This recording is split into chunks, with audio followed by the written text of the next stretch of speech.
afternoon, everyone. 4 o'clock straight up on a Wednesday edition of On Cue. As always, I'm your host, Rich Quinones, for this 15th of October 2025. Get in on the conversation. And as always, get social with us. You can connect with me on IG, on X, at Rich Q and Q. We're airing right now live on X. And of course, TikTok, Rich Q on the mic. We are powered by our wonderful friends over at Fresh Roasted Coffee. As you guys know, 20% off your first purchase, BYP20. Get ready with T3 Brooks Bourbon. And of course, the Jersey Shore Breaks getting set for season number 2 in March of 2026. So I hope everyone had a good sports Thursday, or I should say sports Tuesday, pardon me, on this Woosah Wednesday, which, with so much going on, as you guys know, with multiple shows that I'm hosting, plus the broadcasting gigs, plus the overnight broadcasting gigs, sometimes you absolutely lose track of time. And it's amazing to think that the NBA is right around the corner. We are in the heart of the AL and NLCS championship series, respectively. You got the NFL, which never moves at a snail's pace. It just never does. It's just ridiculously rapid. We're going to blink. It's going to be Halloween. There's going to be Thanksgiving. Then there's going to be the holidays. It's going to be Christmas. Then we're going to talk playoff. I mean, the NFL never, ever stops. And obviously, we'll dive into some college football. We got to catch up with our good friend Nick Costco from On3 Sports.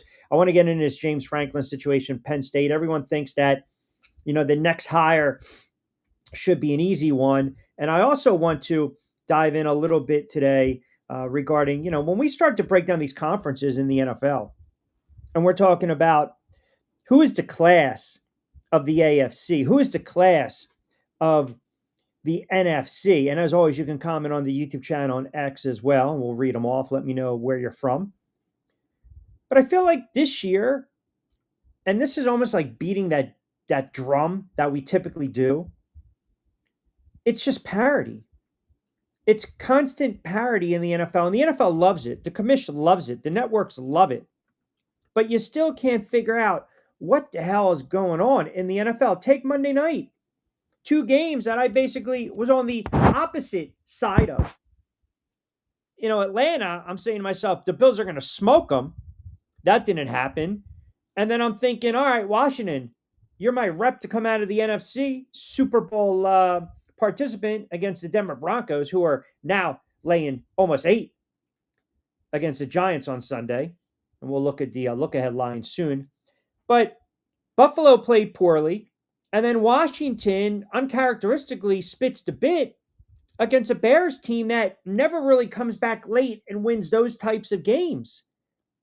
So the Bears right now are 4-2. The Lions are 4-2. The 49ers are 4-2. The Eagles got issues at 4-2. The Packers are 3-1-1. The Rams are 4-2, but they're vulnerable. Seattle's 4-2 and vulnerable.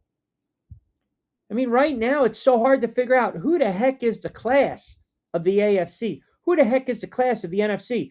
And mind you, is Josh Allen hurt? Like, is there something going on with Josh Allen? Because these guys that we're talking about, some of these players, the Derrick Henrys, the Saquon Barkleys, the Josh Allens, they're not playing like MVP caliber players. They're just not.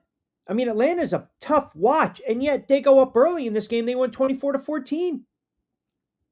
Not the biggest Penix fan, but what Atlanta was able to do was run the ball. I mean, that's going to be a problem for Buffalo, that run defense or lack thereof. Robinson went off the other night.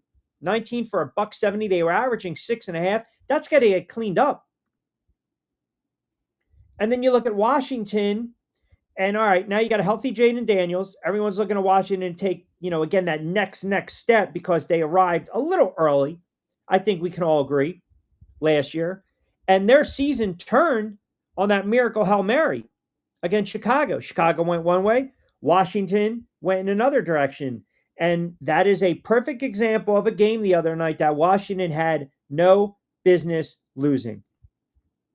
If you want to be taken serious, if we want to look at you like a serious contender coming out of the NFC, you can ill afford to lose that game. You just can't. You can't have the turnovers. You can't have the fumbles. You can't have the bad sacks. And in a game where Jaden Daniels, threw for 3 touchdowns, had some issues in the game, obviously. Tough surface, couple fumbles here and there. Merritt had to fumble. Daniels had the turnover. In a game where they ran for 124, scored 24, that wasn't enough.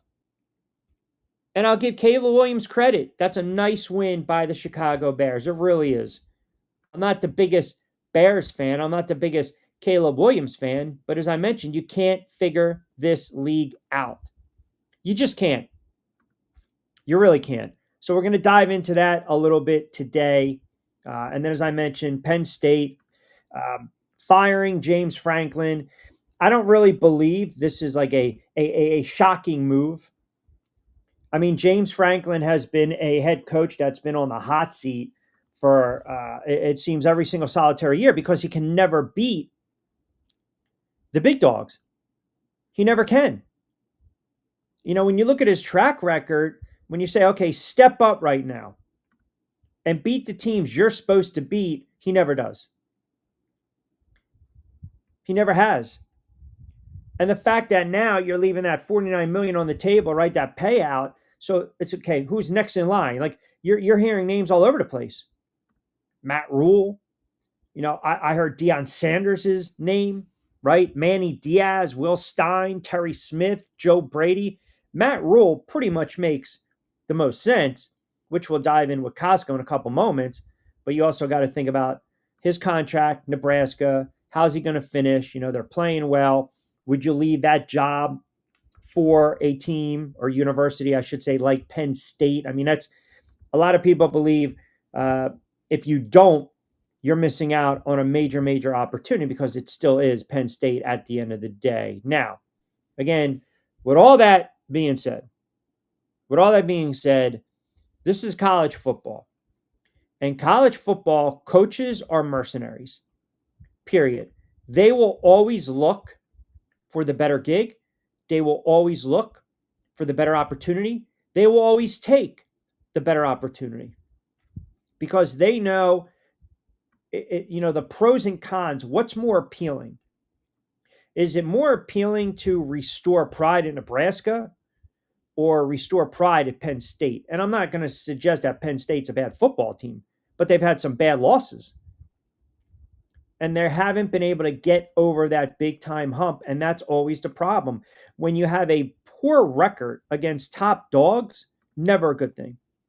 When you're 4-21 against top 10 teams, when you're 1-15 against top 5 teams, when you're 1-18 against top 10 Big Ten teams, right? It's talk like the NFL. What do we say? In the NFL, coaches typically get fired for a multitude of reasons, but a lot of times it's because they can't win their divisional games. They're not good in the division. You look at the Giants, my Giants, and Brian Daboll. You got to win divisional games. Great. You got to win against the Eagles. And oh, by the way, in 2 weeks, they're 7.5-point dogs as well. Even this Sunday, they are against Denver. But point is, you have to win those games. And if you're Penn State, if you're James Franklin, you got to beat the big boys. You got to beat the teams that are the big boys in your conference. And you also have to get over the hump, and you got to win national championships. That's how you're measured. That's how you're measured, period. So we'll get into that a little bit. As I mentioned, again, 4 o'clock straight up on the East Coast. We're live on my YouTube channel at Rich Q on Q, also on X, also on Caribbean Deportes Talk. And we will also be re-airing the show on Channel 82 in Bermuda. And we are working on a couple kinks with our good friends at NY48 WWON, which, oh, by the way, has been airing Back Your Play. You guys have been fantastic tuning in every Saturday and Sunday, myself and Lloyd Vance in the 11 o'clock hour, 11 to 12. So we kind of set you up for what's going on the weekend in the NFL, which is always fun because it's all about, like we said, we kind of break down these gambling lines, try to make it a little easier for you guys, give you a little insight and give you a little entertainment to boot. Speaking of which, how about this? I mean, I feel like, it's almost like the prodigal son returns because we've been all over the place over the last several weeks. We're traveling. We got the hoops, we got the basketball, we got the boxing. And you know what? Not a problem because our good friend Nick Costco from On 3 back on a Woosah Wednesday edition of On Q. How have you been, my friend? I mean, is it a little busy going on in college football? Yeah, just a little bit. I don't think it's a Woosah Wednesday for me because in the 2 weeks that we have not spoken on this show, Poor little me, 3-7 in my last 10 games. No good, no good. So 15-20-1 on the season. 2-3 last week. I had a bad week 6, by the way. My only win was Iowa State and Cincinnati. I had Cincinnati Ooh, -1.5, and last week was just I don't know what I was doing. I was like, ooh, Florida. Maybe I'm back in on Florida. I can't do that. Look what happened. They had they got to quote our good friend Michael Wilbon. We'll just say they got blowed out by Texas yeah, yeah. A&M. That was a Hey, bad one. Texas bounced back though over Oklahoma, which was a yeah, win for me. But hey, how about Indy? I'm sure we'll dive into it all, Q. But I took a chance on Missouri beating Alabama. I'm like, Alabama's back, but I'm like, oh, Missouri, they're at home. Lost that one, and of course, I figured Indiana was good, but not a touchdown better than Oregon. I had sure. Oregon -7.5. So, and they lost that one outright. So, sure enough, Indiana might win the whole damn thing this year. So, it's been crazy. And then, oh yeah, a bunch of coaches got fired. So it's been Yeah. Well, yeah, been which we're going to crazy. get into. And listen, don't feel bad because my NFL picks have been really off the mark of late. I mean, I feel like I was the only one manning up on my own show on Monday. But with all that being said, let's get into it. So, um, James Franklin, Penn State decides to go in a different direction. I feel as though this, everyone sits there and say this is shocking, this is surprising. You can't lose to Northwestern. You can't have some of the losses Mm, that Penn State has had, and more importantly, I kind of documented it. I know when you were hanging out in the Q room before we came on, just his record against quality opponents, right. especially in the Big Ten. And I just, your initial reaction, a little surprised that that dropped after that loss. Did you feel as though he was going to at least be given the opportunity to coach out the season, or you figured a time for a change was due? I'm still a little surprised that they actually did it, but again, when I said this before, and I think I was just probably talking amongst my colleagues at On Three. It's like if you're Penn State and money is no object for you, which clearly it isn't, because he's going to get paid upwards of $49 million for his buyout, Crazy.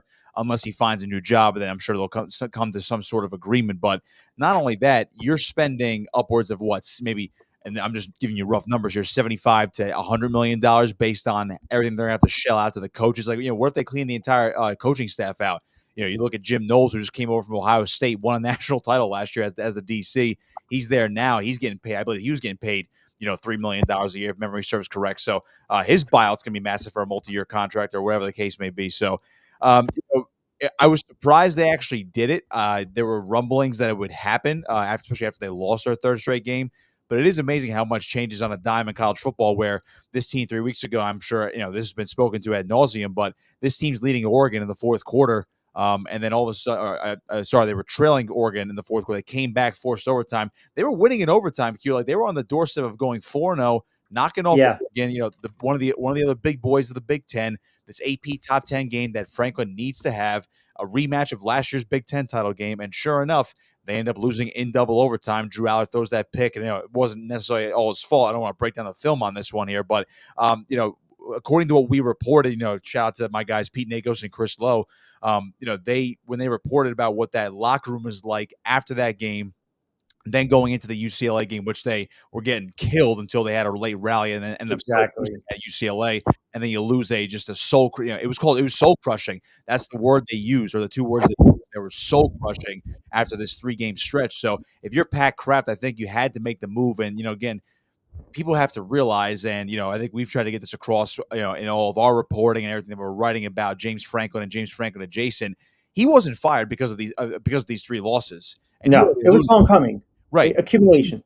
right, he's 4-21 at Penn State against AP top 10 teams. That is a staggering record, and It not in a is. good way. So, It is. yeah, and when you look at last year's playoff run, you know, when you look at Franklin as a whole, yes, he made Penn State nationally relevant. He's a really, really good head coach. We saw that at Vanderbilt. He obviously was a really good coach at Penn State, but was he an elite coach? I think in some spots he was, in other spots he wasn't. He only has one Big Ten title to his credit, unfortunately for him, and that was back in 2016 when Penn State already had 2 losses, and they still couldn't get into the college football playoff because a one-loss Ohio State team got in above them despite losing head-to-head and only having the one loss. So, if you're Penn State, it's like you have the one Big Ten title game that led you to a New Year's Six bowl game, not even a college football playoff, and then last year's playoff run where you win 2 games over SMU and Boise State, but then you lose to the big boy in Notre Dame last year, where maybe you were a player or two away from the national title game.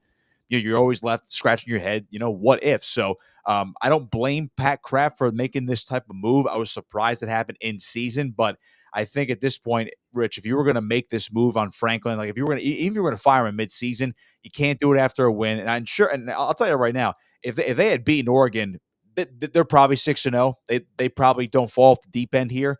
But you can't, let's just say they beat Northwestern this past weekend. It could have been ugly, and I'm sure he would have gotten booed, but you're not firing Franklin after a 4-2 start where you could still miraculously put it together for the playoff.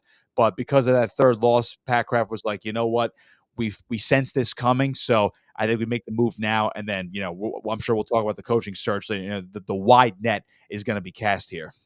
Yeah, and it's a good point you bring up with the 2 point or coming within that 2 point conversion of beating Oregon at the time, right? Because Yeah, that pretty much vaults them to maybe number one in the AP, and then it's a totally different story. The narrative changes, but right. again, it's almost inevitable, right? Because he's still at the helm, has not been able to beat the top tier dogs. And ultimately, when you start to look at the 1-5, the 1-10, the 3-4, whatever the hell these numbers are, Yeah, it's just I equate it to an NFL coach not winning divisional games. And you mentioned when the AD comes out, I think, look, recruiting is always a factor. Like mhm, you want to hire guys that can go out and get elite talent, retain players in an era right now that's just defined by the NIL. So you're mhm. trying to make Penn State that destination. So I look, I think it's an easy answer to sit there and say Matt Rule, right? Because Yeah, he's got the ties. He walked on, played for Paterno, was an assistant, obviously had the track record. Now in Nebraska, lots of buzz. Does it make sense? mhm, Okay, fine. You got to talk about that contract. Does he finish out the season strong in Nebraska? Anytime a coach sits there and says, I love it here, there's always that but caveat. yeah, And you know this as much as I do. In college football, these coaches are mercenaries. Like if they have an opportunity to break the bank and go to a program and they can kind of restore and rebuild that pride, especially if they have ties to it, yeah. they're as good as gone. Right. It's different when it comes to college football compared to the NFL, because there's only 32 NFL jobs, right? Like if you're a head coach in the NFL, you're not gonna, I'm not gonna, not to use these teams as examples, but like you're not gonna leave the Jacksonville Jaguars if you're a successful head coach and go coach the Dallas Cowboys. It doesn't work like Right. that. You're an NFL head coach. You're But gonna you be might come making out of college and then from the booth and then go yeah, try to do or it. something like that. That is correct. So I do want to push back just a tiny bit on the last bit on Franklin though, because you mentioned the recruiting and whatnot. Yeah. He's a really good recruiter. He's been an elite recruiter. Penn State recruits as well as most teams in the country, or as the top tier teams in the country. And let's not forget, they did go full investment where he essentially told the boosters in the administration, it's like, hey, we need to go all in if we're going to win a national title. We are this close. And they were that close last year. I'm not saying they would have beaten Ohio State last year because, again, Franklin's lost 8 in a row against Ohio State anyway. But they already lost to him last year. And I'm not going to say they would have won the national title over the Buckeyes last year. But they went all in on the transfer portal. Okay, they got 3 new wide receivers this past year, including Trevor Pena from Syracuse, to revamp that receiving core for Drew Aller. They got Drew Aller back, who could have went to the NFL draft last year. We know this. Maybe not a first-round pick, Q, but like his stock at one point last year was pretty darn high. And now you feel bad for the kid because Yeah, he we're struggled. Yeah, buzzing, yeah, no and now doubt. but now he's struggled a little bit this year. Now he's out for the season. His college career is over, so you never know what's going to happen with that. But they brought him back. They brought both running backs back. I know you lost Abdul Carter last year, and of course Tyler Warren, your best players on defense and offense, respectively. But you still had guys like Dennis Sutton, Zane Duran on that defense, and then I mentioned the receivers that you just added, and then you brought in Jim Knowles, and you already have Andy Kolednicki, who's a good offensive coordinator, who's heralded as like the next big thing, dating back to even last year. And then it's like, oh yeah, we just poached Ohio State's defensive coordinator, essentially Jim Knowles, to revamp this defense with a different set of guys. And again, we're going all in on 2025. That's why Penn State was a popular national title pick. So I think because of the all-in factor, it made the decision a little bit easier to get rid of Franklin, only because it's like, hey, we tried, and now it's completely blown up. And at 3-3, we lost our quarterback. The locker room maybe is lost now, and the mood around the program is just down here. Let's make the decision now rather than go, let's say 6-6, 7-5, and scrape out the Alamo Bowl while you're looking for another job and we look for a new head coach. So, and then on the flip side about what can they bring in, Kraft said he's going to go cast a wide net. Anybody. And I know other talking Well, heads. can I interrupt you? I want to get your thoughts real quick. I made a note of this before we get into casting that Mhm. net. The fallout now from him being fired. I was reading that several recruits, 5-star players, that basically they backed out now. Yeah, So there's a flip side to that, right? I mean, you had the running back, you had a defensive tackle, I think an offensive tackle. They all decommitted. So that, again, that's never a good thing. I guess it speaks to his short-term relationship, walking right. into the family's homes and I building I that I think rapport. it's well, there's two sides to that where, Yeah, yes, like a good amount of those guys probably were going to go to Penn State because of their relationship with James Franklin. And naturally, again, on the other side of the coin, when you have a coaching change, especially one of this magnitude or if it's midseason, you are going to see those decommitments. But it's like, well, this program, not that it's going to be in shambles for the rest of the year and into next year, but it's like I need to keep my options open because there are other schools that would still be interested in me right now, and maybe I can make a right. decision now, set myself up for my college career because I don't know what again, because Penn State, they may be searching for a head coach right now, but they're not going to make a decision on a head coach until the end of the regular season. And if they're going to go after some of these other big guys who are going to end up making the playoff, they're not going to get them because they're going to be in the playoff coaching 1, 2, maybe even 3 games throughout this 12-team bracket. So I don't know. I don't know a timetable for the next head coach decision at this point, but whoever they go after, they better basically give them a blank check and be all in on that next head coach to say, okay, I will leave this other spot early. And 50 million to walk away. I mean, that's not a bad parting gift, right? I know there's stipulations and Right. rules contract, obviously, where he takes, Yeah, he has to look for a job, quote unquote, and obviously the and buy. he's got to tell them, he's got to Yeah. inform Nebraska. He's got to inform, but does it make too much sense, or do you have to go outside the box So or think outside the box here? So as far as the Nebraska angle is concerned with Matt Rule, which you were alluding to there, yeah, from a Penn State perspective, or the connection perspective, yes, it makes sense. Now, if I'm Penn State, am I going after Matt Rule? No, I'm not going after Matt Rule right now Why because not? Matt Rule, while yes, he's been a program reviver, I've like to call that's basically what I've called him this week at this point when I'm describing these coaching candidates. When we're looking at hot boards over at On3, or we're analyzing other people's lists or takes on these coaches that they'd be good fits. He's a program reviver. There's no doubt about that. He revived Temple, made him into a relevant program within the context of their conference. Took a bigger job, went to Baylor, and then he basically revived that program from an epic scandal at the end of the Art Briles era. And then he went to the NFL and flamed out, which, Right. happens to college coaches. He's kind of doing the same thing now in Nebraska, where the first year wasn't good. Last year, you saw, okay, there are pieces in place now. And right now, they're 5-1. I get it. They're 5-1. They're one of the hot commodities right now. They're a dark horse to make a run here in the Big Ten, maybe be a sleeper playoff team at this point. But my big question is, you're going to go after Matt Rule, who essentially has the same problems as James Franklin. You can't win the big one. And I hate to just loop it into that same category of like, well, you haven't won a national title, so you're not the fit for us. It's Well, a fair point, though. but that again, that's almost every single head coach in college football, right? There's only a select few that are still active right now that have won national titles, and that's what Kirby Smart and Dabo Swinney right now. I think off the top of my head, I don't think any other active coach has won a national title because I think Harbaugh's back in the NFL. If memory serves me correct right now, unless I'm totally blanking on something No, right. there's you catch very And, short. and Ryan Day, I'm sorry, and Ryan Day obviously was Mind day. last There year. you go. But the Matt Rule thing, and also I think people are playing too much into, well, Matt Rule's a Penn State guy. He's an alum and he was a GA there, and the fact that he's again, granted, all valid points, and he's buddy with Pat Kraft, obviously, but it's like, yeah, Penn State could probably give him a king's ransom if they really want him, but like Nebraska could do that too. Do people forget about the deep pockets of Nebraska? And especially if they're good.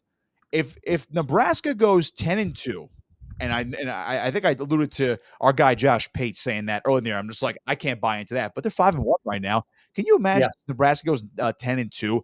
That team's probably going to the college football playoff. Yeah. Depending upon how the rankings fall. Which also makes him more desirable. It'll make him more desirable, but also he's going to be coaching his team in the playoff. And if you're 10-2 and you're Nebraska, you might actually have a home game depending upon where the conference champs align.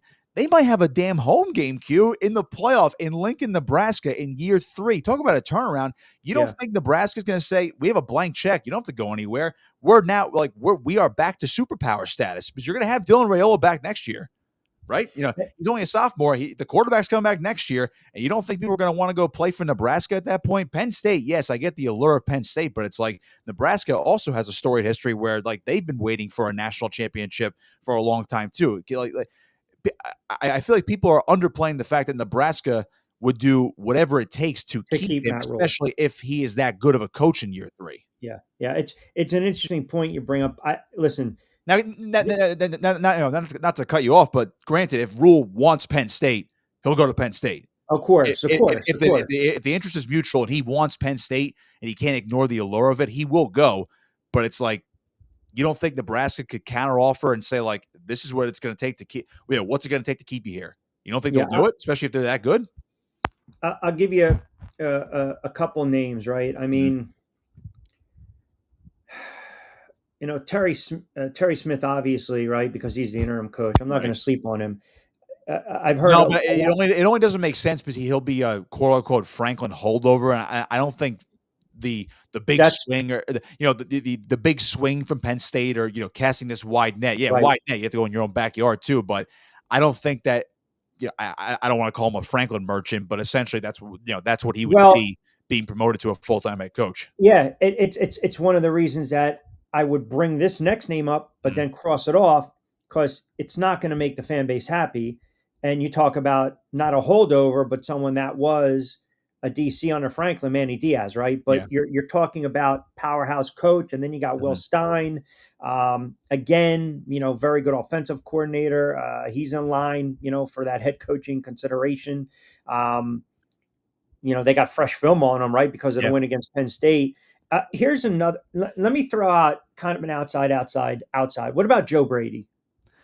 So I've seen this brought up, and we can talk about the candidates all day. The Will Stein thing is interesting. I would say if you're going to go OC as well, Brian Hartline, the OC over at Ohio State, he's due for a big job as well. I'd say is he going to go cross town essentially to Penn State? I have no idea. Are they or is that a big splash hire? Manny Diaz, I'm with. He's not a big splash hire. It'd be a solid hire. But I think you have to take in consideration with his Miami days where it was kind of uneven. But he did a great job as DC at Penn State, and he's done with the Duke football program, which is again it's still a basketball school, but he's done a really good job with Yeah, Duke, and they've become a low key ACC contender. So I wouldn't rule it out. At least a phone call and a conversation. The Joe Brady thing is interesting because you got to remember 2019, where he was just the passing game coordinator, essentially the co-offensive coordinator over at LSU. Yes, Joe Burrow, Jamar Joe Chase, Burrow. Justin Jefferson, all that good stuff. The Coach O's legendary team over there in LSU, 15-0. He was the hot name then, and then essentially that's when he parlayed it into an NFL gig. I believe he immediately became the Panthers OC, if memory serves. Yeah, he did. So the very next year he goes right to the NFL. He has not been back in college since. He's an NFL guy now. Now, is that a phone call? If I'm Pat Kraft, would I make that phone call? Yeah. If you're going to cast a wide net, he's one of the guys that, let's say there's a list of, let's just say 25 guys. Would he be in my 25 guys? I'd probably say so. You see what he's done with that Buffalo Bills offense. Josh Allen, MVP. I know there was it was an interesting dynamic when he was the assistant coach over in Buffalo after a less than stellar stint with the Carolina Panthers, but he went from QB's coach, became the interim OC, and now he's parlayed it into now his second year as the OC with the Bills. So it's an intriguing job, and I know the Bills have, quote unquote, struggled the last 2 weeks, but the way I look at it is, wouldn't Joe Brady end up parlaying that into a head coaching gig next cycle for the NFL? And if you're Joe Brady, do you want to go back to college? Use it as a stepping stone. Yeah, I Right, hear you. right. Wouldn't an NFL OC job be his stepping stone to an NFL head coaching game? Because I mean, again, we hate to say it, but every year you're going to have those 3 to 7 openings in the NFL. He's going to be on the short list for one because whether or not the Bills win the Super Bowl this year or continue to be uneven this year, he's going to have, oh yeah, I coached up Opportunities. Josh Allen and I coached him to an MVP in 2024. So that to me is the appeal of Joe Brady. We've seen him do it on the offensive level in college, but that's also a name for Penn State people. with Joe Brady 6, 7 years removed from college football do that for you at Penn State? I don't necessarily think so. It's an intriguing name, but I think he's more of an NFL guy at this point. Do you have a name that you've kind of highlighted, a name or names that you think could be potential dark horse candidates? Not necessarily a dark horse. Maybe actually he would be considered a dark horse at this point, but I'm going to steal this one from Josh Payton. I'll throw you another one too. Matt Campbell, Iowa State, for what he's done with, we could say it. Iowa State historically a terrible football program. While he's there, they're pretty competitive, right? They just got to the Big 12 championship game last year. He's been to 2 Big 12 title games, 11 wins last year. He's done, I would say, when you look at it, a lot with less. He's done more with less is the expression I was looking for there. He's 69-53 in 10 seasons. I know the record doesn't jump off the page, but he's a player's coach. He knows how to recruit. And again, it's Iowa State. And he wins, let's just say, the big games, the games that matter. He's beaten Iowa before. What's Penn State done under James Franklin lately? They haven't beaten Ohio State, and they've barely beaten Michigan. And those are the 2 games right now that I would say Penn State cares the most about in conference. Michigan State, whatever, because they can still beat Michigan State, and Michigan State's still on that rebuild right now. Who knows with Jonathan Smith after year 2, So, but Matt Campbell gets it, right? He's one of those guys that gets it. This day and age with the transfer portal, NIL, he's successful at a spot where you really shouldn't be that successful at. And granted, they've been hampered by injuries this year, so I'll give him a little bit of a pass this year. Especially after losing to of course, my Colorado Buffaloes last week. But he's a really, really good head coach. So I like that name. Is he going to be top 3 on this list? Unfortunately, I don't think so. But I mean, he's been mentioned. He was rumored to be linked with Michigan a handful of years ago, I believe, when they were thinking about, is this the end of Jim Harbaugh prior to that great run of 3 years in a row, winning the Big Ten and eventually a national title? They're like, can Matt Campbell get this going in Michigan? I know. I remember that was kind of a brief talking point. The other one I throw out there is Eli Drinkwitz over Missouri. Now, granted, it's an SEC job. Do you want to trade that in for the Big Ten? And Eli Drinkwitz is a big-time SEC guy. He's done a great job in Missouri, back-to-back 10-win seasons, not 10-10 wins. Okay, we're not going up North Jersey here. So, but 10-win seasons for Eli Drinkwitz. He's really good. They're 5-1 right now. I know they lost to Alabama, but they're still a top 25 team. That team will be in contention for the SEC probably towards the end of the year. You want a difficult schedule, maybe a dark horse playoff team this year. He's done a great job over there. Missouri, yes, they'll invest into the football program, but with what he did at App State and now at Missouri, I think if you give Eli Drinkwitz a full deck of cards on par with the Ohio States and the Oregons over in the Big Ten, I think he would do a fantastic job. Will he take the job? I don't know. It's a matter of Penn State can offer you a lot, Rich, but you have to really boil it down to who wants the Penn State job. Listen, would they have 3 coaches since what, 66? I'm going to have to do it only because I'm getting bombarded right now on X, and it's annoying. So I'm just going to say it. I got a couple guys tweeted at me, and they said, "How about your guy, Dion, to Penn State?" Because obviously it's part of the books. The odds there are, again, everything is rumor. Period. And then people Now, bet on it. right. Look, I just, that's beyond a splash. I just don't see that happening. No, I don't see that happening either. Yeah, if you want to talk about beyond the splash and just really shaking out the apple cart, because I think Dion, that's tipping it over. Yeah. That's burning the boats down, and here comes the cruise ship. It's coming on. here comes the Louis Vuitton cruise ship. I love Dion. I love him I think he's a really good coach. I think he's done a lot. Again, he's done a lot with less, right? He's done more with less over Colorado. Yes, he had the superstars in his son and Travis Hunter just last year, but even then, they still underperformed in some games, which they've done a little bit this year. But I think they're back on the upswing, and I think the upset over Iowa State last week kind of proved that, like, hey, a couple games go the other way, or a couple plays go the other way. They're not 3-4, maybe they're 5-1 or whatever it is, 5-2. It could look entirely different. I think he's long for Colorado. I don't think he's going to go anywhere anytime soon. I know the NFL rumors started last year with the Cowboys and so on and so forth. We talked about it. I really think he loves Colorado. I think he loves Boulder. I don't know how much. I mean, again, he's in his 50s. I don't know how much longer Dion's going to coach. I think as long as his physical health will allow to.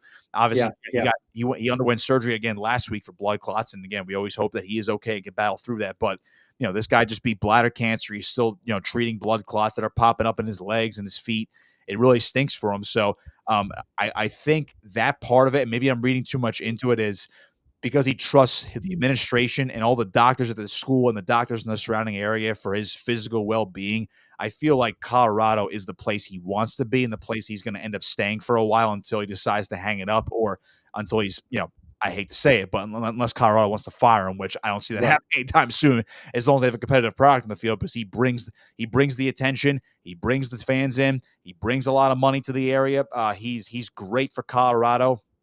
You throw him at Penn State, I think, and I'm not going to say it's a clown show, but Penn State's going to bring in all of that unwanted attention that Colorado could get away with over the last 2 years, Fair point. and are getting away with it now. And I'm not saying it's good or bad, but if you want prime time, if you want the Dion show coming to Penn State, you better be ready. If they lose one game, if they go 11-1, but that game kicks them out of the Big Ten championship game next year, or it affects their seeding, and even an 11-win team from Dion that, let's just say gets bounced in the first round of the playoff, Penn State fans are going to be coming for his head immediately. Yeah. So one is and not that Dion's too phased about that, but one, does he want that? Two, does he want to upend what he has going on in Boulder? And three, if you're Penn State, yes, giant splash and instant recruiting and transfer portal, but you need that. Then you need to surround Dion with the right staff. Not saying he doesn't have the right staff now, but imagine this Colorado staff in Penn State. What does that look like? You know what I mean? So, the Warren Saps, for all we know, T.O. is going to be on the staff now. But Hall of Fame. Penn State, unfortunately, is not ready for that. That's unfortunate, because again, it's all about winning, right? Heisman says no chance Dion goes to Penn State. Want to change uniforms immediately? They aren't going for that. Simple things like that make Penn State a place that is hard to attract top coaches. I think the part first might be accurate. I still think it's a destination job.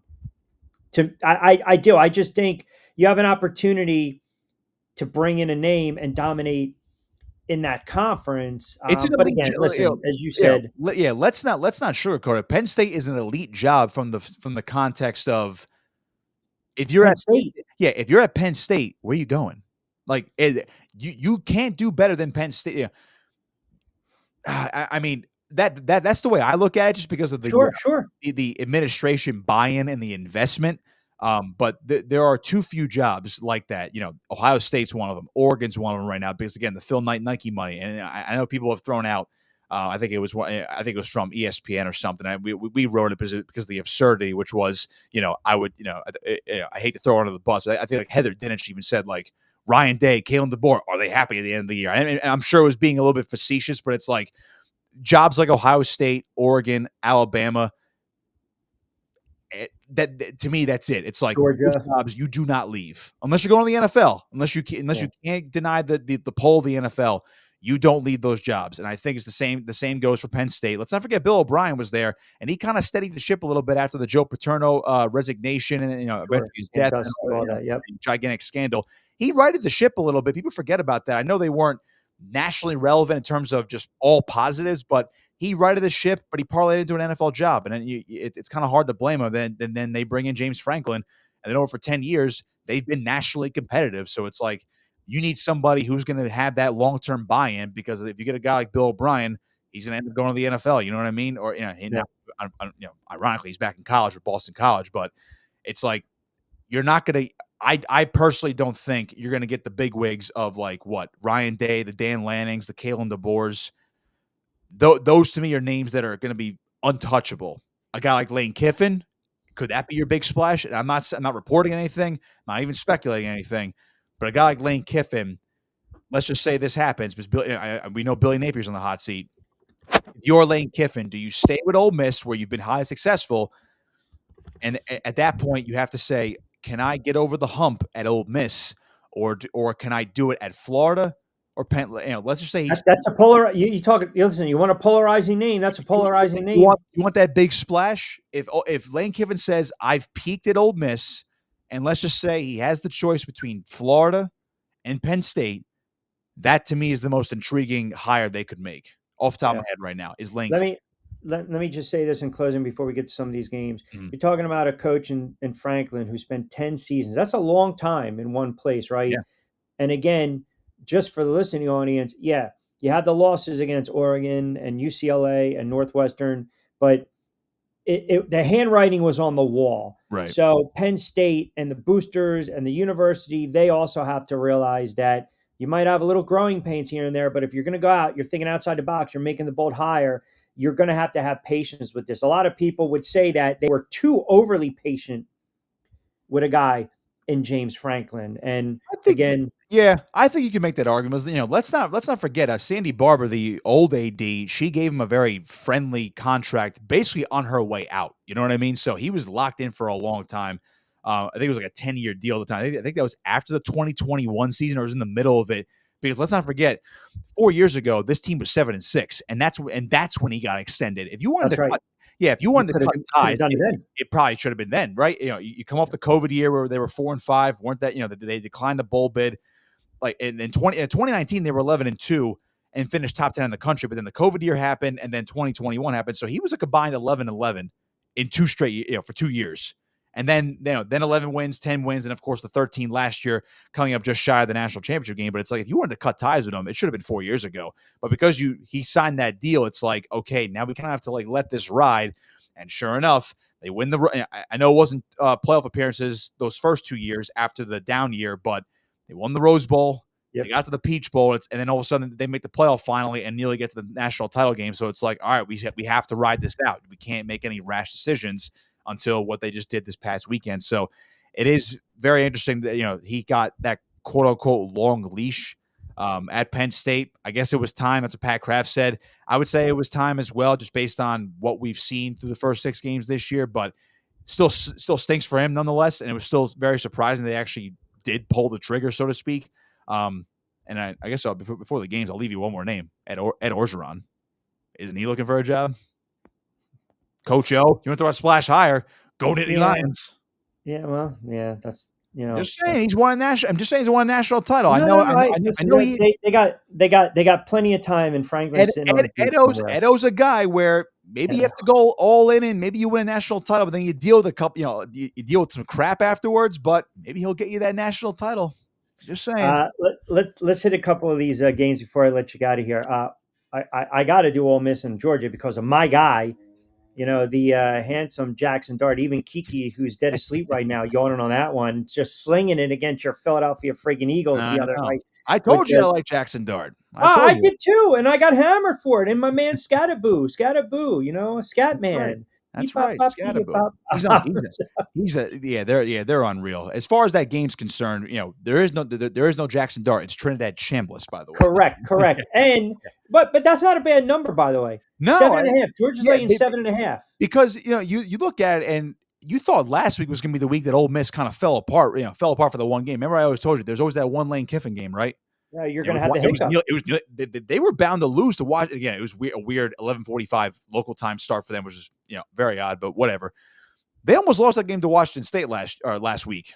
Still pulled out a win. They're still undefeated. This is a top 10 team right now. Ole Miss, to me, they have something cooking. I don't know what it is, and it does stink that Austin Simmons has essentially been Wally pipped right now by Trinidad Chambliss, but Chambliss was a D2 guy the other year, and look what he's doing right now. Now, he's not setting the world on fire, but he's playing really good football as a dual threat, and Ole Miss is operating at an efficient level right now. Everything's coming together for Ole Miss right now. The reason why I was a little leery at first is because it's at Athens. It's in Athens. Georgia's back to they righted the ship after losing to Alabama. I know last week was a little controversial with the non-touchdown fumble call for Auburn, where Auburn could have went up 17-0, and Georgia ended up squeaking out that game. But if that's the type of Georgia offense that we're going to see against Ole Miss, I don't mind taking a flyer on Ole Miss, turning this into a little bit of a mini. I'll say this: if they beat Georgia and Oklahoma, they can run the table. I think so. I'll do you one better. I think if they beat Georgia, I think that at minimum they're going to be 11-1. They'll be if they beat Georgia, they will be in the SEC championship game. Well, who do you have in losing to Oklahoma? I'd have to look at their. I'm going to look at their schedule. They got South Carolina, Citadel, Florida, Mississippi State left. Oklahoma's the tricky one because you have to look at the health of John Mateer, and obviously that hampered Oklahoma last week against back-to-back weeks, by the way, on the road. Right. So I think this is the most important stretch. So let me caveat the saying and say if they get through these two unscathed, they'll be 8-0. I'd say there's no doubt they'll be in the SEC championship game. Even if they get tripped up by one team, like let's just say Mississippi State in a rivalry game or Florida picks them off for some reason. I think if they win these next two, they'll beat South Carolina. I mean, they'll beat the Citadel, and they'll be 10-0 at this. If they can win these next two games on the road, they'll be 10-0, and I would say minimum they'll go 1-1 those last 2 weeks, and they'll be in the title game, and then they'll be pretty much a shoe-in for the playoff. Sticking with But I the do like him +7. I can't pick him to win outright, but I do like him +7 yeah, this week. I tend to lean with you as well with the points. Sticking SEC, Tennessee, Alabama, Tennessee 5-1, Alabama 5-1. Again, the line Alabama's laying 7.5. Pretty high total in this one, 58.5. Now, again, Alabama, they listen, stubbed their toe against Florida State. Right. And then seems like they pick up a little steam. Tough win against Georgia. Vanderbilt pulling away. Missouri. All right. We pulled away. Pretty good test for them against Tennessee. I'd say so. Tennessee's really good. I know that line's pretty big, and we had it at 8.5 over at BetMGM. So I wasn't going to take it. I'm just like, maybe I should take Tennessee here. Alabama's too big of a home favorite, but the fact that it's in Tuscaloosa, I know it's the third Saturday in October. Everyone loves this game between Tennessee and Alabama. This could very well be a shootout. I'd probably hammer that over because both offenses are really good. Ty Simpson, arguably the best quarterback in the country right now for the Crimson Tide. Joey Aguilar's been playing pretty well this year for Tennessee, so we've seen what their offense can do.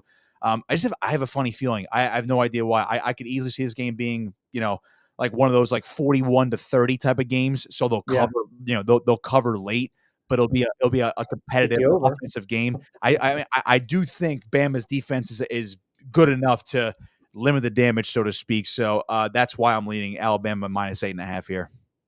All right, and I know I put this in my notes, and now for some reason, I know I gave you a 5-some this weekend. I got it. Well, I picked this one on purpose because I can't stand Notre Dame. So USC against Notre Dame. The listeners call this my spite pick. The spite pick. Are you picking? So you're picking USC as well? When I don't like the team, I actually pick them to win out of spite, and it's a reverse mush. Right. So psychologically, so then if you lose the game, you're like, oh, it's all good. They lost. Correct. So I'm like, hey, Notre Dame, here we go. Let's lay that 9.5 and trounce USC. I'm picking them out of spite. So I was going to go with you on that initially. I was like, okay, Notre Dame, the way they're playing right now, and if they win this game, I think they're gonna run the table and finish 10-2. They'll be a playoff team. 9.5 is too big for me for this reason only, because when I saw what USC did to Michigan last week, I didn't see that coming. I thought Michigan was going to win last week. Judging by I did not pick that game last week. I thought Michigan was going to win on the road last week. I didn't buy in. I think it was. Right. I didn't buy in. USC, with the way they convinced me last week, was Michigan's a physical football team, and so is Notre Dame.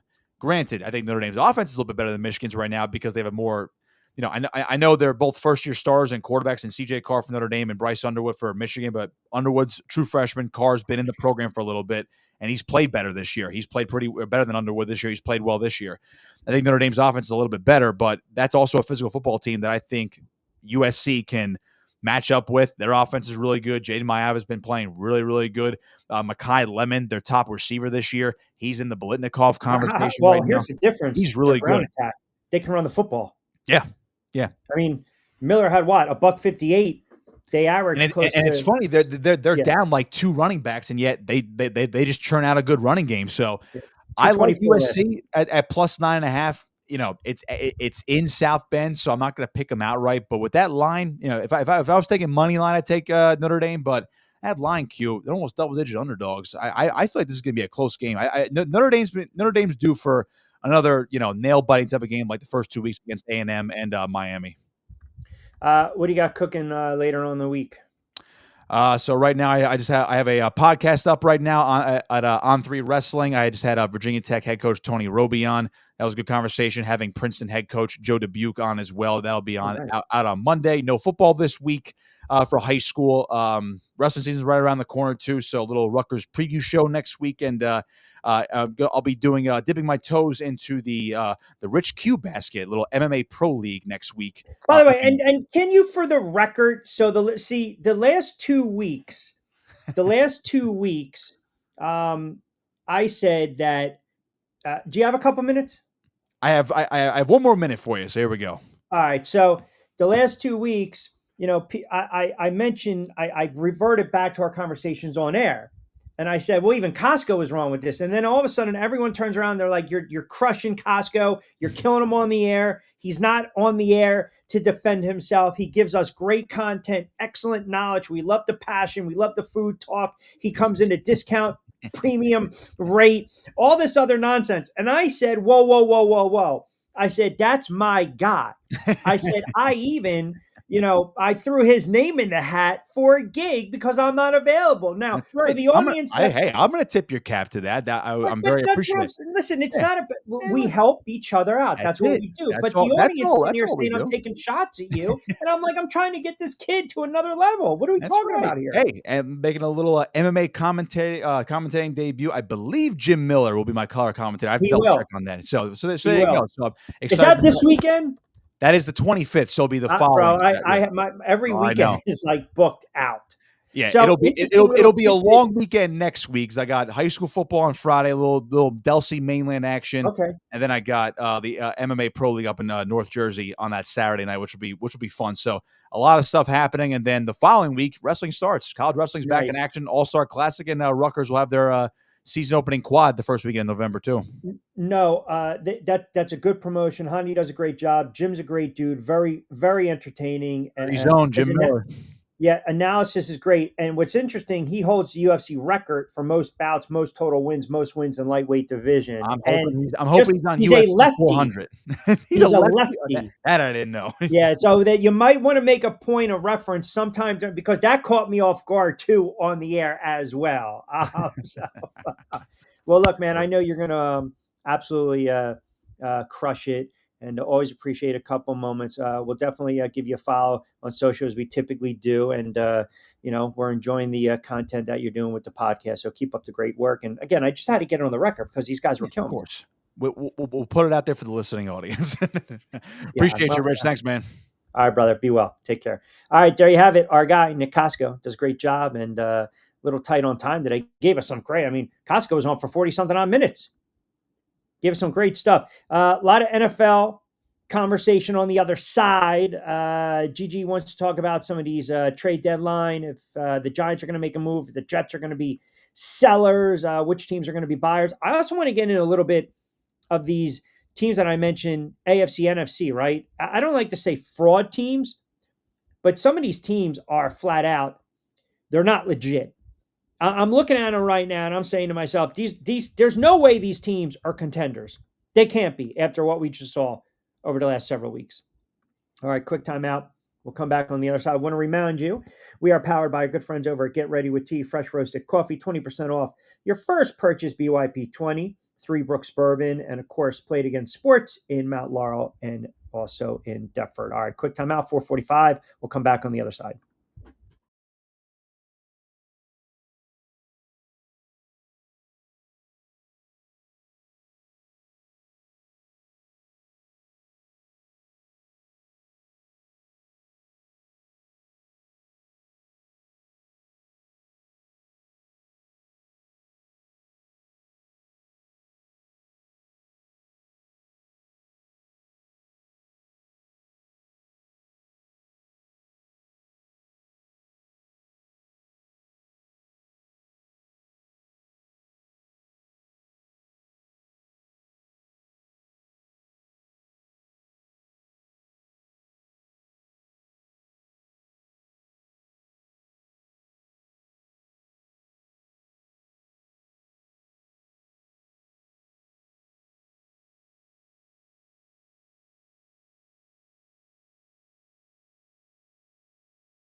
All right, welcome back, everyone. 447 on a Woosah Wednesday edition of On Cue, powered by our good friends over at Three Brooks Bourbon. Get ready with tea, fresh roasted coffee, and of course, Play It Again Sports. Let me get to some of these comments as well. You guys get in on the conversation. Good stuff from Nick Costco.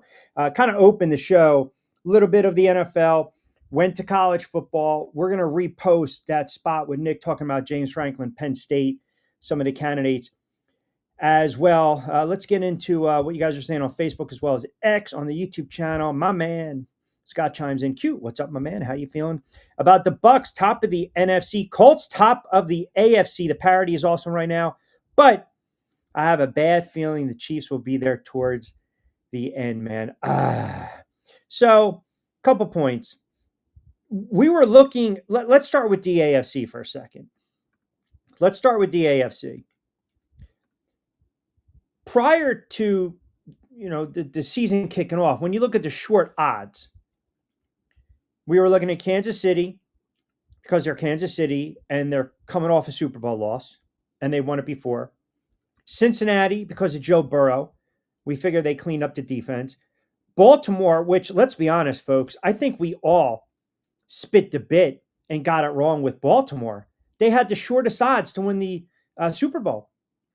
Buffalo, obviously, because we were talking about the window of opportunity closing. Maybe you threw in the Chargers here and there. I really didn't have another team out of the AFC North.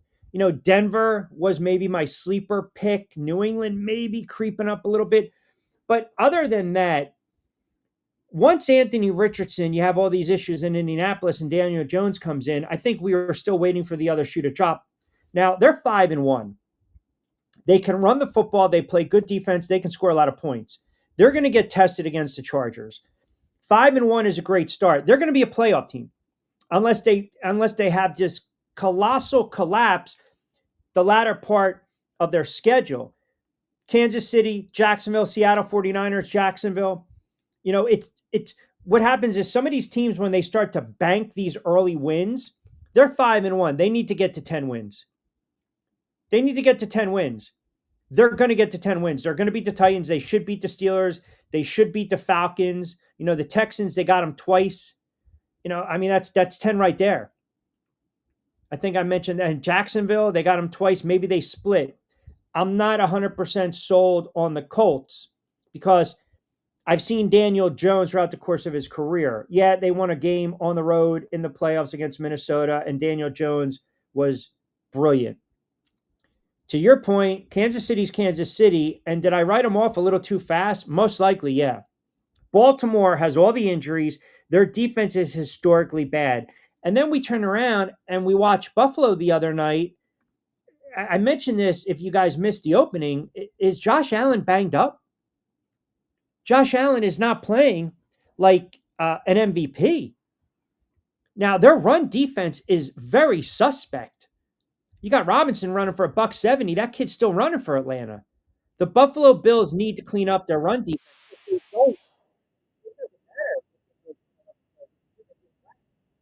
In the first round of the playoffs. So I can't, again, on good faith, sit there and say Buffalo. And I'm telling you right now, the Steelers to me are a fraud. They're a fraud. I know you are what your record is, and now all the players are coming out griping and bitching about the field conditions. I get it. And Aaron Rodgers, quietly, the Steelers are 4-1, and everyone's looking at Aaron Rodgers. You're not the comeback player of the year, so just go away. I don't believe in the Pittsburgh Steelers. But because that division's so bad, Cincinnati's not catching them. Baltimore's not catching them, even though I don't know if you guys listened to Lloyd the other day on Monday. Lloyd brought up a really great point. Baltimore's 1-5, but let me give you their games coming up. Chicago, Miami, Minnesota, Cleveland, the Jets, Cincinnati. Look, you're 1-5. Get to 4-5, get to 5-5. Maybe we can have the conversation of them making a late run here, maybe getting into the playoffs, but they have to clean up that defense. So at this moment, by default, Buffalo stubs their toe, Kansas City trending up. Colts, Daniel Jones. I don't know who is the top team in the AFC. And I'm not trying to get out of answering that. I honestly just I don't see a team that's a juggernaut. And when I think I figured it out, what happens the other night? The Lions go on the road and, again, they just didn't have any answers for Kansas City. Washington at home, inexplicable loss. You should not lose to Chicago. The Eagles are 4-2, but they have problems. You can't mask the issues that are going on right now with the Philadelphia. When you have to have a players only, when you have to have AJ Brown, Jalen Hurts, and Saquon Barkley have a meeting, you're talking about a Super Bowl MVP franchise quarterback, an all-world running back, and an all-pro wide receiver. Faces of the franchise. Faces of the franchise. When they got to sit down and have a kumbaya session, that's never good. It's never good. They totally took the Giants lightly the other night. Totally. They overlooked the Giants big time. They can't do that against Minnesota. They can't. I mean, can you imagine right now if the Philadelphia Eagles no-show against Minnesota? And now you've lost 3 straight? I don't know who's good and who's great. I know who's bad. I think I like to know who's good, but I don't really see a great team right now in the NFL. I don't. Allen doesn't look like Allen. I know. I still think the Colts could fall back, but I do think the Pats have a lot of confidence with May playing well. They do because they have a young quarterback. We talk about that first, second, third year, the progressions in the NFL with some of these quarterbacks. That's an excellent point you bring up. New England just kind of quietly going about their business. And the one thing about New England is they're coached. They're coached up.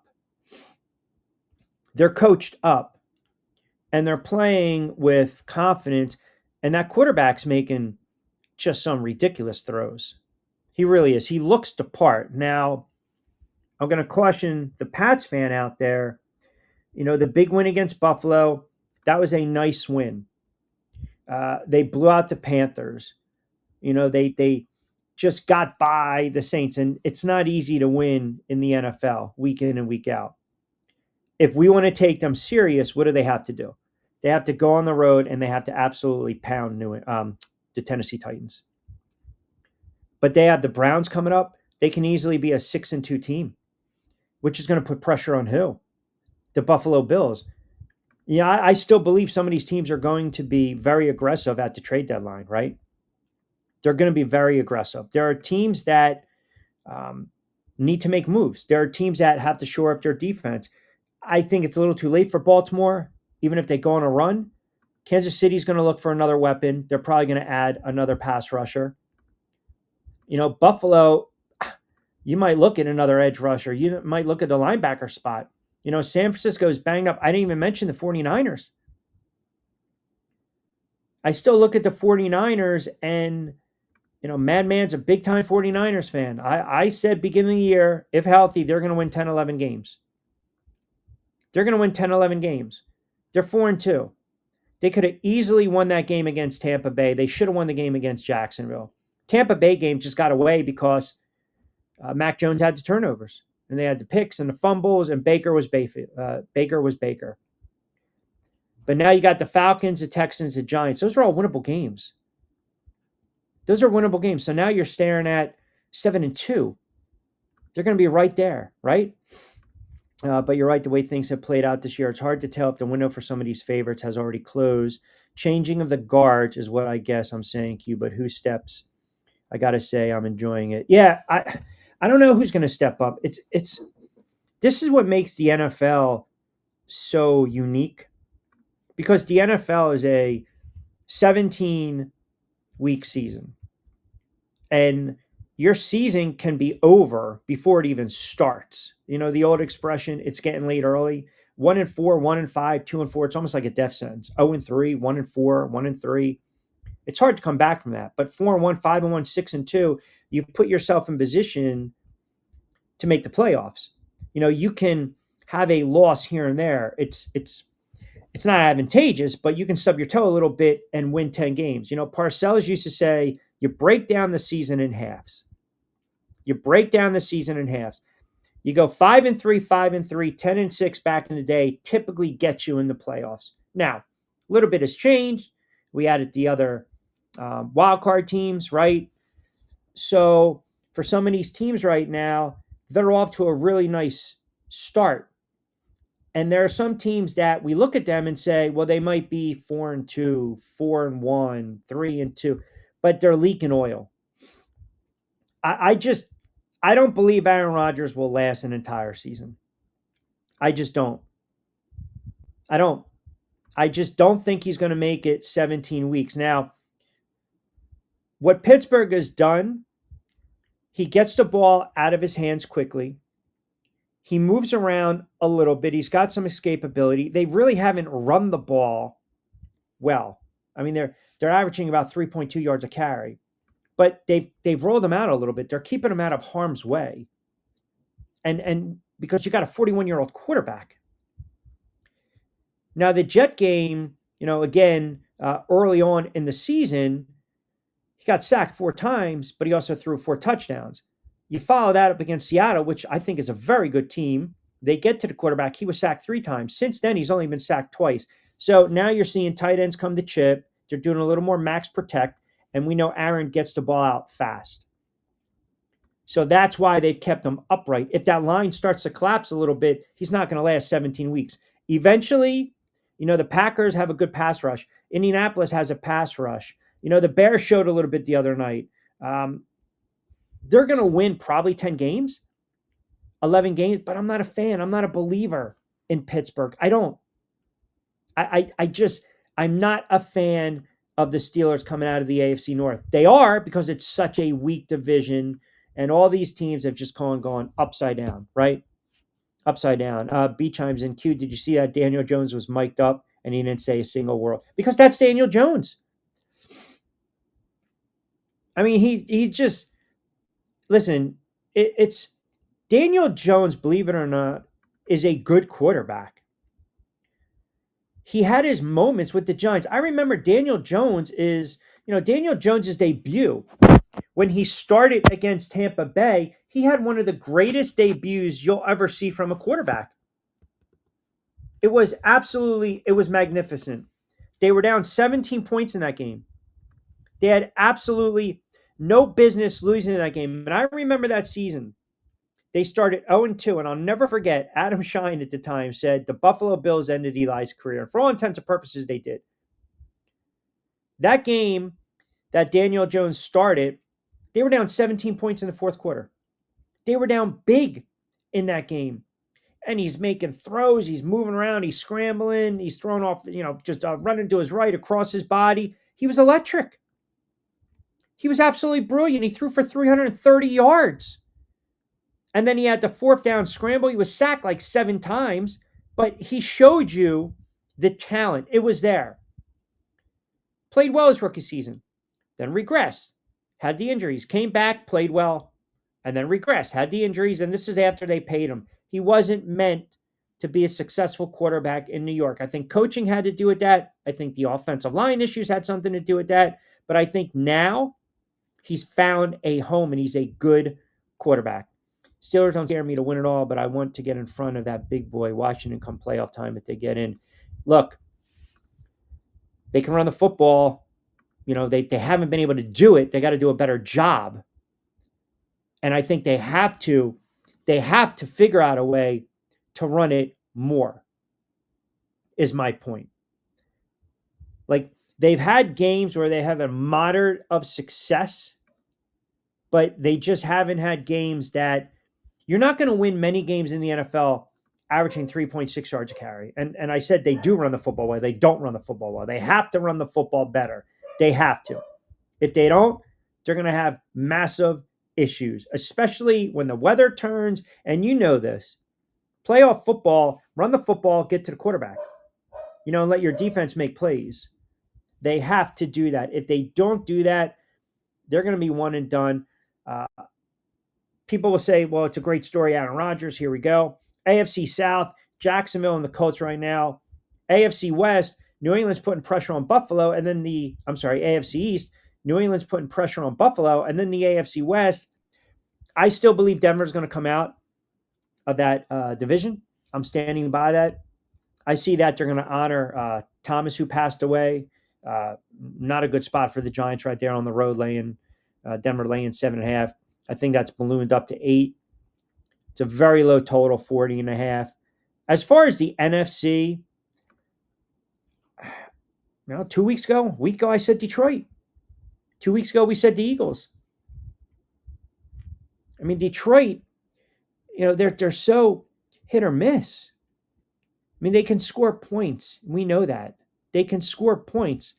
But then again, you also got to stop some teams on third down, and they rarely do that. Tampa Bay's 5-1. I mean, when do we start to say Tampa Bay is legit? The resurrection, it should be a 30 for 30 for Baker Mayfield. It should be a 30 for 30 because Baker Mayfield was written off. He's cast off. And this team can score. They can move the football. They're going to start getting players back. I mean, they can be dangerous. Joey B says 280 ticket upper deck. So we're going 2 upper decks, 2 rows from the top of Mile High Stadium for Giants visit here in Denver. Wow. Hold on a second. Let's factor this out right now. Liberal arts. So 280. We're taking 4. We're going family 4. Parking, food, and gas. Wow, $1,500. Wow, ridiculous not going to the game queue. Wow, that's upper. That stadium's got to be gorgeous. I mean, that's got to be a great place. I mean, I've seen games in a lot of stadiums, but that has to be a great place to watch a football game. Bronco fans unloading tickets to pay for their season tickets basically or recoup as much as they can so they can pay for possible playoff run. Joey, question for you. Does Denver do PSLs? They do the licensing, the seat license, which is just ridiculous. Does every team in the NFL do that? It's basically a paid license. You have the rights to buy the season ticket for a certain seat in the stadium. I know, like Giant and Jets. I know my cousin was telling me one year, I think he paid like $15,000. I'm like, yeah, watch the freaking game in your house. I mean, that's absurd. Watch the game in your house. Bronco fans paying PSLs, yes. Wow. $1,500 for a family 4. Could have went online and you could have just said, you know what, $1,500, red or black. Quick little hand, right? Hopefully you don't draw that 6 against the dealer face card. PSLs are pricing fans out. It's like country club entry fees, ridiculous. Yeah, well, the other thing too is some of these, like I can only speak like with the Giants because they're generational fans. When it was original Giant Stadium, before they went corporate, right? MetLife, you had fan base. They had 20, 30, 40 years season ticket holders. 20, 30, 40 years. And the games that my father and I went to many, many, many years ago, it's because when my father was a cop in New York, one of his best friends, his partner, was a diehard Giants fan. Always had Giants tickets. So some of the games he couldn't go to, here you guys go. And then conversely, my godfather that I grew up with, he is a diehard Jets fan. So he's gone to Jet games for, 40 something odd years. My cousin is a season ticket holder for the last, I think 15, 20. And they're like, it's utterly ridiculous. They've, to your point, they priced themselves out. I mean, you're talking going to a game on a Sunday, driving, gas, tolls, food, tickets, seating, right? Dealing with the kids, headache in the back, whatever, almost $2,000, $1,500, $2,000. And now you got all the suits and they made it so corporate. And that's what happens too, because they're trying to ice out other fan bases from coming in. I understand that. You can't control that. Fans are going to travel. You can't do anything about that. Like Steelers fans travel. Eagles fans, to their credit, they travel. Giant fans are a kooky kind of bird. Giant fans do not like 425 games and they hate primetime games.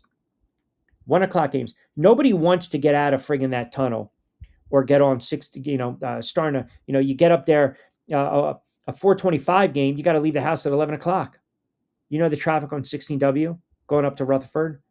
You don't want to have to deal with that coming back 7 o'clock, 11 o'clock, 11:30 at night, 12 o'clock. You're not getting home till 2, 3 in the morning. They want their 1 o'clock games in and out. Boom. At least you get home. If it's games over at 4, you get home by 6 or 7. That's doable. You make a day of it, no problem. But they can't stand those 425 games. Horrible. We had 4 seats in the corner opposite of the Giants bench. Forget which section, but then again, players weren't paid what they get paid now. Well, I mean, sure, right? Electronic ticket transfers now. NFL organizations can track who sells their tickets to local fans or opposing fan bases. Sure, and that's when they start to put that block on it, right? That's when they basically try to have that monopoly on it. We don't want to sell to, I don't want Eagles fans coming in November at Giants Stadium taking over the stadium, or Dallas Cowboys fans. But again, all that being said, they're making their money either way, right? Danny chimes in. Q, speaking of the Jets, I'm a diehard Jets fan. Do you think there's any chance that they trade Hall? I think every player on the Jets is there's one, I would say maybe just one player on the Jets. I'm not ready to say Hall. All right, maybe they just throw a Hall out there. 2 players. Hall and Wilson should be untouchable. They should be untouchable. Everyone else, Kevin chimes in. Q, do you see the Giants in this rumor mill with the wide receivers? I know they signed the kid Wells, but how about Waddle? So I was looking at this earlier today. I think so. The Giants are not a playoff team, but you lost Malik Neighbors. So if you can get one of these receivers on the cheap, and if you're going to, quote, go big game hunting, and it's a Chris Olave, it's a Jalen Waddle. I mentioned Myers on the market with the Raiders. You got to give this kid some help, right? You have to. Neighbors is out for the season. Slayton's banged up. That journeyman stepped up the other night. Hyatt is still so beyond hit or miss. To me, Waddle is like the guy. The problem is when you look at the contract, and the Giants just, finagled a couple contracts today to free up. Well, I don't want to say finagle, but to free up some space, which tells you. So they got almost $3 million under the cap, right? Adebo and Holland's contracts. So those were pretty fairly obvious targets. I mean, they're going to be with them for years, but it helps them, alleviates a little stress, a little pressure. I would love to see the Giants go after Waddle, but again, that contract, right? 4 years, 27, 28 million with the Dolphins. I think it was 18 million signing bonus, 5th-year option. And then he got the extension ahead of the 2024 season, like close to 90 million. Olave, he's a good player, but I can't give up a first-round draft pick for these guys. I can't do that. I can't. I would say, can I do a second and a third for Waddle? Yeah. I can do that. I would do that. Can you remember the old 9 p.m. starts for Monday Night Football in the Meadowlands? We want to get back to, oh, man. I think I did maybe 5 or 6 Monday night games, a bunch of Sunday night games, and I'll never forget. I mean, the one game I vividly remember, I want to say it was it might have been 2003. Giants were horrible that year. They were 4-12. They were really bad. I think it was a Monday night. No, that year they played Dallas on Monday night. They lost in overtime. That was a horrible loss. They might have played Tampa on Monday night. And it was when they had Collins So it could have been 2002. It might have been 2002. Couldn't have been, or was it 2001? You know what? It was 2001. It was the 9/11 year because they opened up the season against Denver and they lost. Now I remember I covered the game against the Saints. That was the third game of the season, September 30th. They won that game 21-13, and you still saw the smoke, in the city. That Eagles game, I remember that game now. It was a Monday night game. It was a very ugly, low scoring game, and they sacked Collins late and he fumbled, and the Eagles won the game 10-9. It was really it was a field goal fest. I think the only touchdown was James Thrash.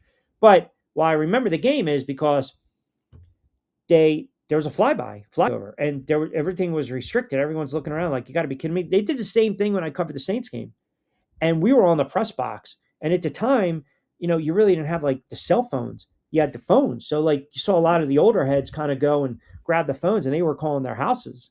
So yeah, wow. Yeah, the driving back home, oh my God. The traffic. Yeah, the Monday Night Football and the 9 o'clock start, it is what it is. I man up. I got my bankers hours today. Yeah, that's a bad job by you. You missed Costco. And you also missed Costco basically saying, I never call him out. And he thanked me for getting him a gig. So take that. Monday Night Football, I'm talking early, mid-'80s. Okay, 9 p.m. starts. Cowboys, Giants, Eagles, Giants, Redskins, Giants, Monday Night Meadowlands, old school, right? Could smoke cigarettes and cigars in the seats. Yeah, yeah. And that was probably the best theme. Remember that the 20-25 year anniversary, 20-25 years Monday Night Football, and boy, it's been a ride. And then they would show the highlights, with that great music. Oh, man. Pat and John calling the games on Sunday, and you got to wake up on a Monday to go to school when you start to see the 60 Minutes to Murder, She Wrote, the movie of, Sunday night movie Jaws. They do not. Scott Bruner, you're talking 83. Scott Bruner, 82, 83. Sims get hurt. And then Sims full-time quarterback in 84. Rob Carpenter. They were bad, bad, bad. But you know what? Every fan base goes through. I mean, imagine being a Jet fan. Just bear with me for a second. Imagine being a Jet fan for a moment. They have no hope. Even some of these teams that are so bad in the NFL, the Titans are a bad football team. They really are. I mean, they turn around after 6 games and they fire their head coach. But they have a rookie quarterback. So they believe they have a future. Indianapolis has that bridge right now. They believe Daniel Jones can be their quarterback for the next 5, 6, 7 years. Jacksonville still has Lawrence. The Texans have Stroud. The Chargers have Herbert. Broncos have Knicks. Kansas City has Mahomes. The Raiders are a little bit in flux. Definitely in flux. Dallas Cowboys will have to eventually replace Prescott. The Packers are set. The Lions are set for the time being. Minnesota, a little in flux. They're waiting for the kid to come back. But you look around the NFL, every team, I mean, the Jets, they have no hope. They have no hope. They are a bad football team. They're not even competitive. Now, if you back me in a corner, do I sit here and tell you that Aaron Glenn gets fired after the season? Well, here's a couple things. I believe they will win a game or two.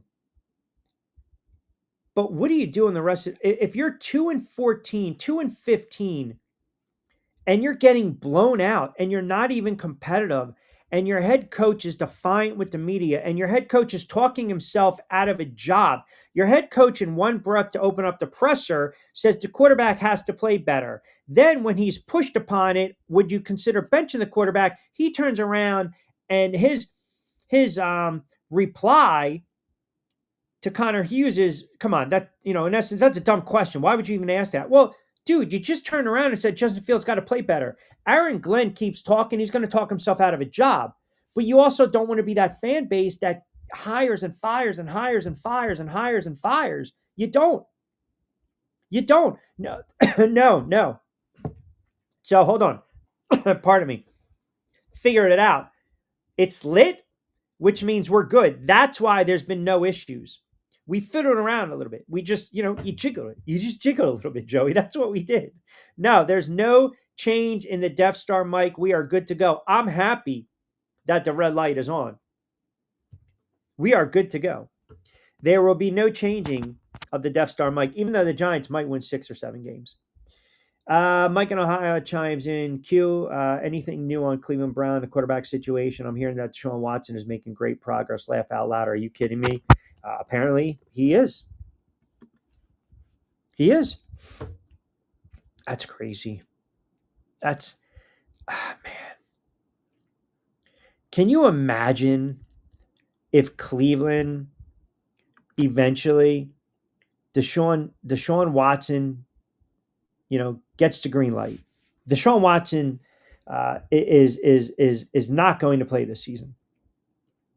I mean, he's just too much, just tears all over the place.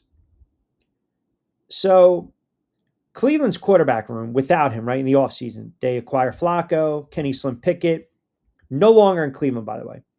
Pickett goes to the Raiders before the season started. Flacco just lands with Cincinnati, right? Starting a couple games with Cleveland, now with Cincinnati. The Browns draft Gabriel and Sanders back in April. Gabriel's the current number 1. Sanders is sitting behind him as the backup. Then you have the elephant in the room, right? Deshaun Watson. And all you got to do is talk about that contract, guaranteed money, every single solitary penny. It's the worst contract maybe in the history of sports. But he's still there. So he's probably not going to get back on the field. He's not going to get back on the field this year. Do you see him in 2026?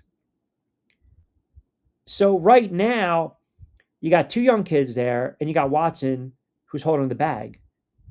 That is such a, just a absolutely debacle of a situation. So to Mike's comment, or his question thought, I mean, they're up, what creek, right?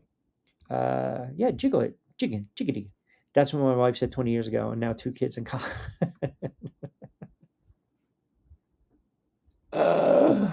Oh man, a Seinfeld episode. Just got to jiggle it. Just got. Kevin C chimes in. Q, can you believe the Giants are not only 7.5 point dogs this week, but they're 7.5 points look ahead line next week? Yep. Yeah, I wonder if this is the get right game for the Eagles against Minnesota, because it was the get right game, according to some, against the Giants. Just saying. What do we got here? Kyle chimes in. Q, big Penn State fan. Really enjoyed the opening monologue talking about James Franklin and his failures. Appreciate some honesty there. And you're right. After the Paterno and Sandusky mess, no one really took Penn State serious. But I won't correct you and push back on a couple things. He did do a good job recruiting. Yeah, Nick said the same thing. Here's the problem. James Franklin could never win the big game. And we're talking about winning the big games in your conference. Now, he's walking away with 50, and it could have been a totally different narrative if they convert that 2-point attempt against Oregon in late September. They're probably number 1 in the AP. But I also think it was a culmination, the body of work, long time coming, and then you lose to Northwestern, which is just, you can't do that. We threw out the names, right? Stein, Diaz, Matt Rule. We even mentioned, just because guys were asking, Dion. Penn State is a desirable place to coach, but I think they need to think outside the box. It's very easy to sit there and say Matt Rule because he's got ties to Penn State. He walked on. He played under Paterno. He was an assistant. He bounced around a little bit. We know about the NFL. Fine, doesn't work out. Back to college. Now Nebraska's 5-1. But there's also certain outs that have to be addressed when it comes to his contract. So I still think it's a desirable spot. It's a desirable place. But they know if they're going to take a flyer on a coach, first thing is talk about NIL, talk about recruiting, and hey, are you going to be able to win us conference games? Because just like in the NFL, if you can't win divisional games, you are not going to last in the league.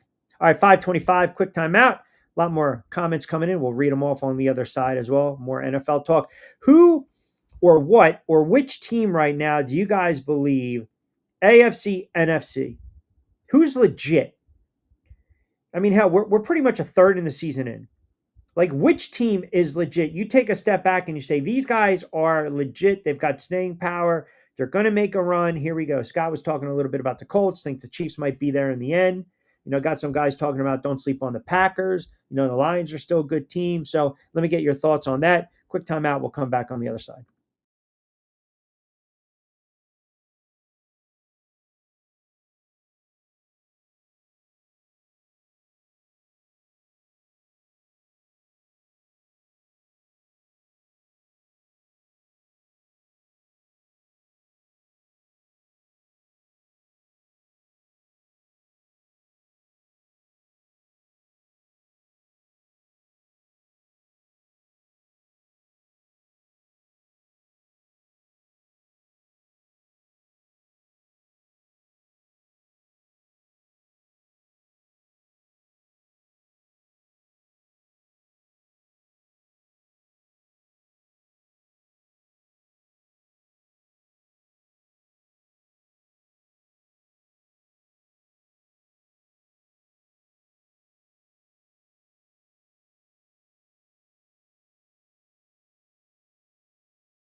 All right, welcome back. 525. Let me get to some messages and chimes in. Q, all jokes aside, I feel bad for Jalen Hurts. I don't think he's had an offensive coordinator for 2 years in a row.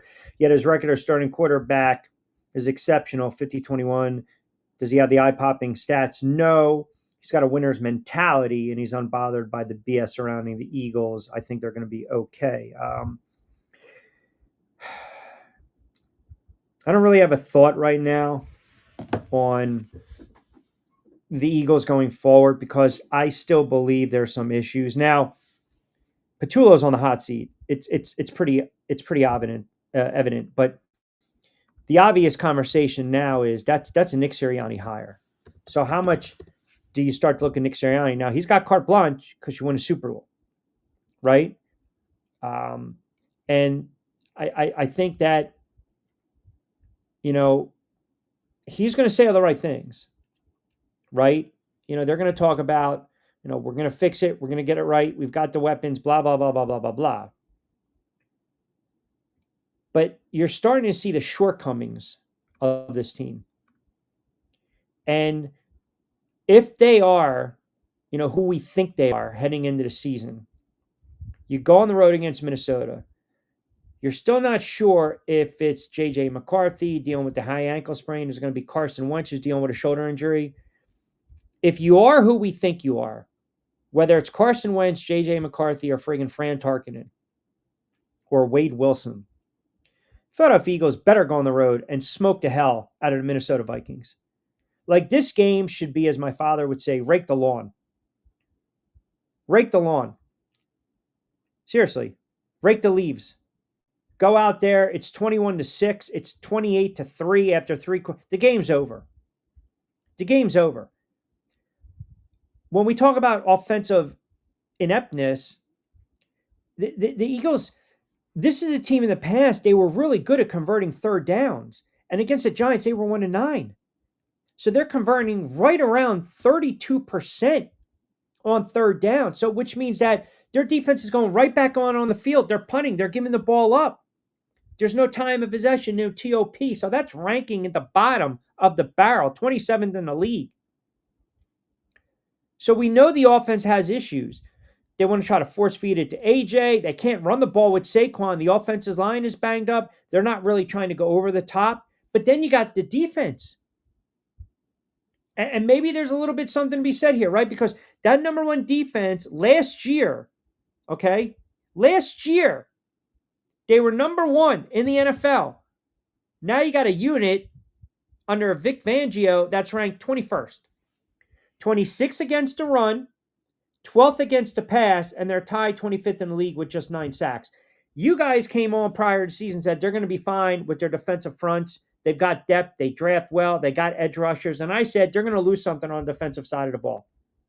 And they have. They haven't been able to get to the quarterback. Is that going to be fixed right away? And their best pass rusher decides, I'm going to retire. Yeah, they're 4-2, and I know Tom's sitting there saying, "Relax, they're 4-2." Joe D, they're 4-2. Josh, they're 4-2. I get all that, but it's a smoke and mirrors 4-2. There will be full blown panic if they go on the road and no show against Minnesota and lose against a team that they should not lose to. I'm sorry, they shouldn't. The Vikings stink. The Vikings stink. Now, where you kind of hang your hat with Minnesota, if you had a 100% healthy quarterback back there, even if it's going to be Carson Wentz, who's dealing with the shoulder injury, well, you can exploit the secondary because you have a stud of a wide receiver in Justin Jefferson. And Justin Jefferson, if you've kind of looked up, is starting to get in a little bit of a groove. Like they didn't target Jefferson early on in the season, 4, 3, and 5. Against the Pittsburgh Steelers, he was targeted 11 times. Against Cleveland, he was targeted 11 times. He has back-to-back 125-yard performances. Hasn't gotten in the end zone aside from week 1, but he's due to have that breakout game. 10 for $135 and 2 touchdowns. You can throw against the Philadelphia Eagles. You can throw against them. So they got to get to the quarterback. They got to establish Saquon early. You got to mask that secondary, hence get to the quarterback, put pressure on the quarterback, whether it's going to be McCarthy or Carson Wentz back there, force some turnovers. But I just don't see, even with all their deficiencies, how the Eagles go on the road and lose this game. That would be 3 straight.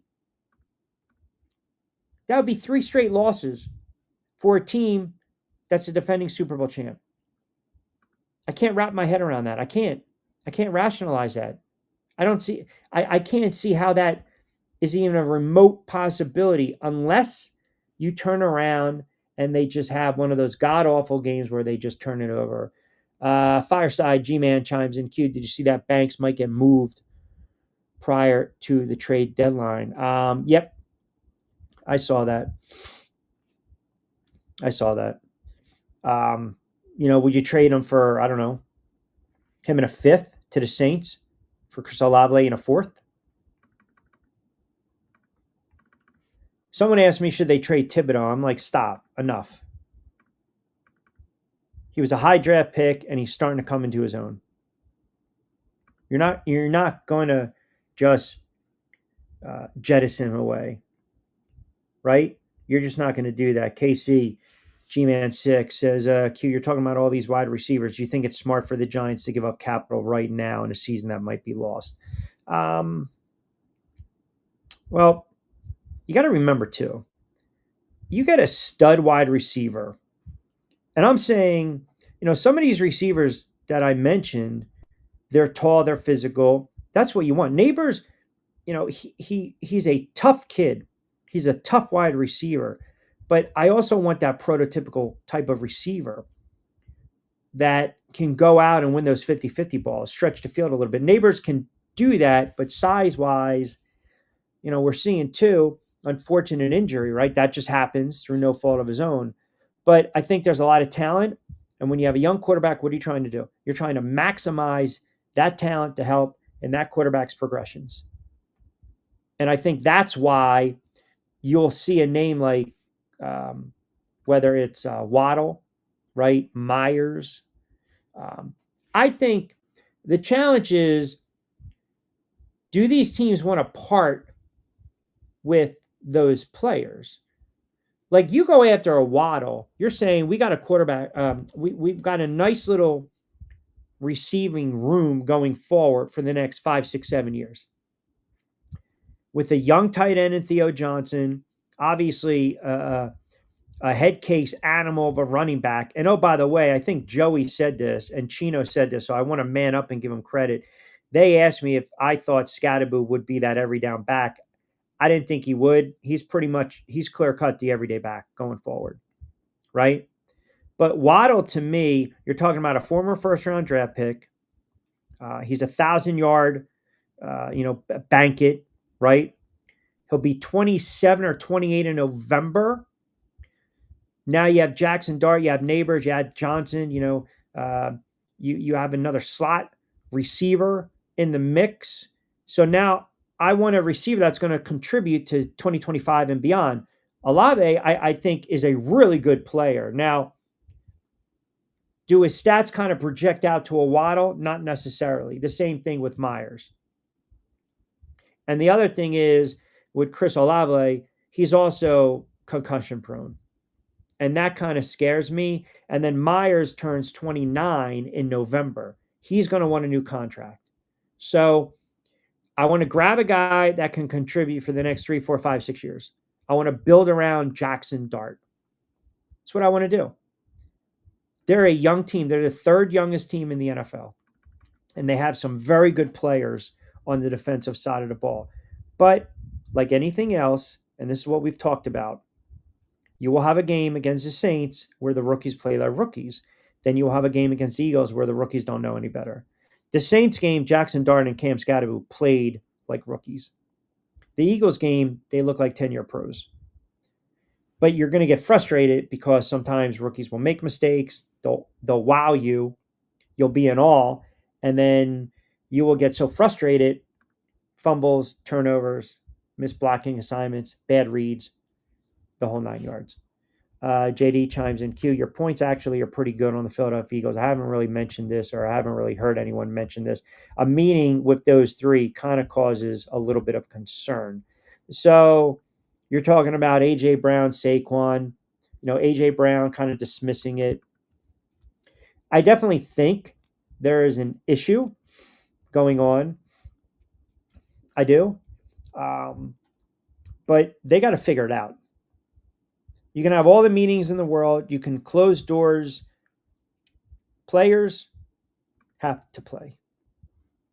They have to play, right? They have to.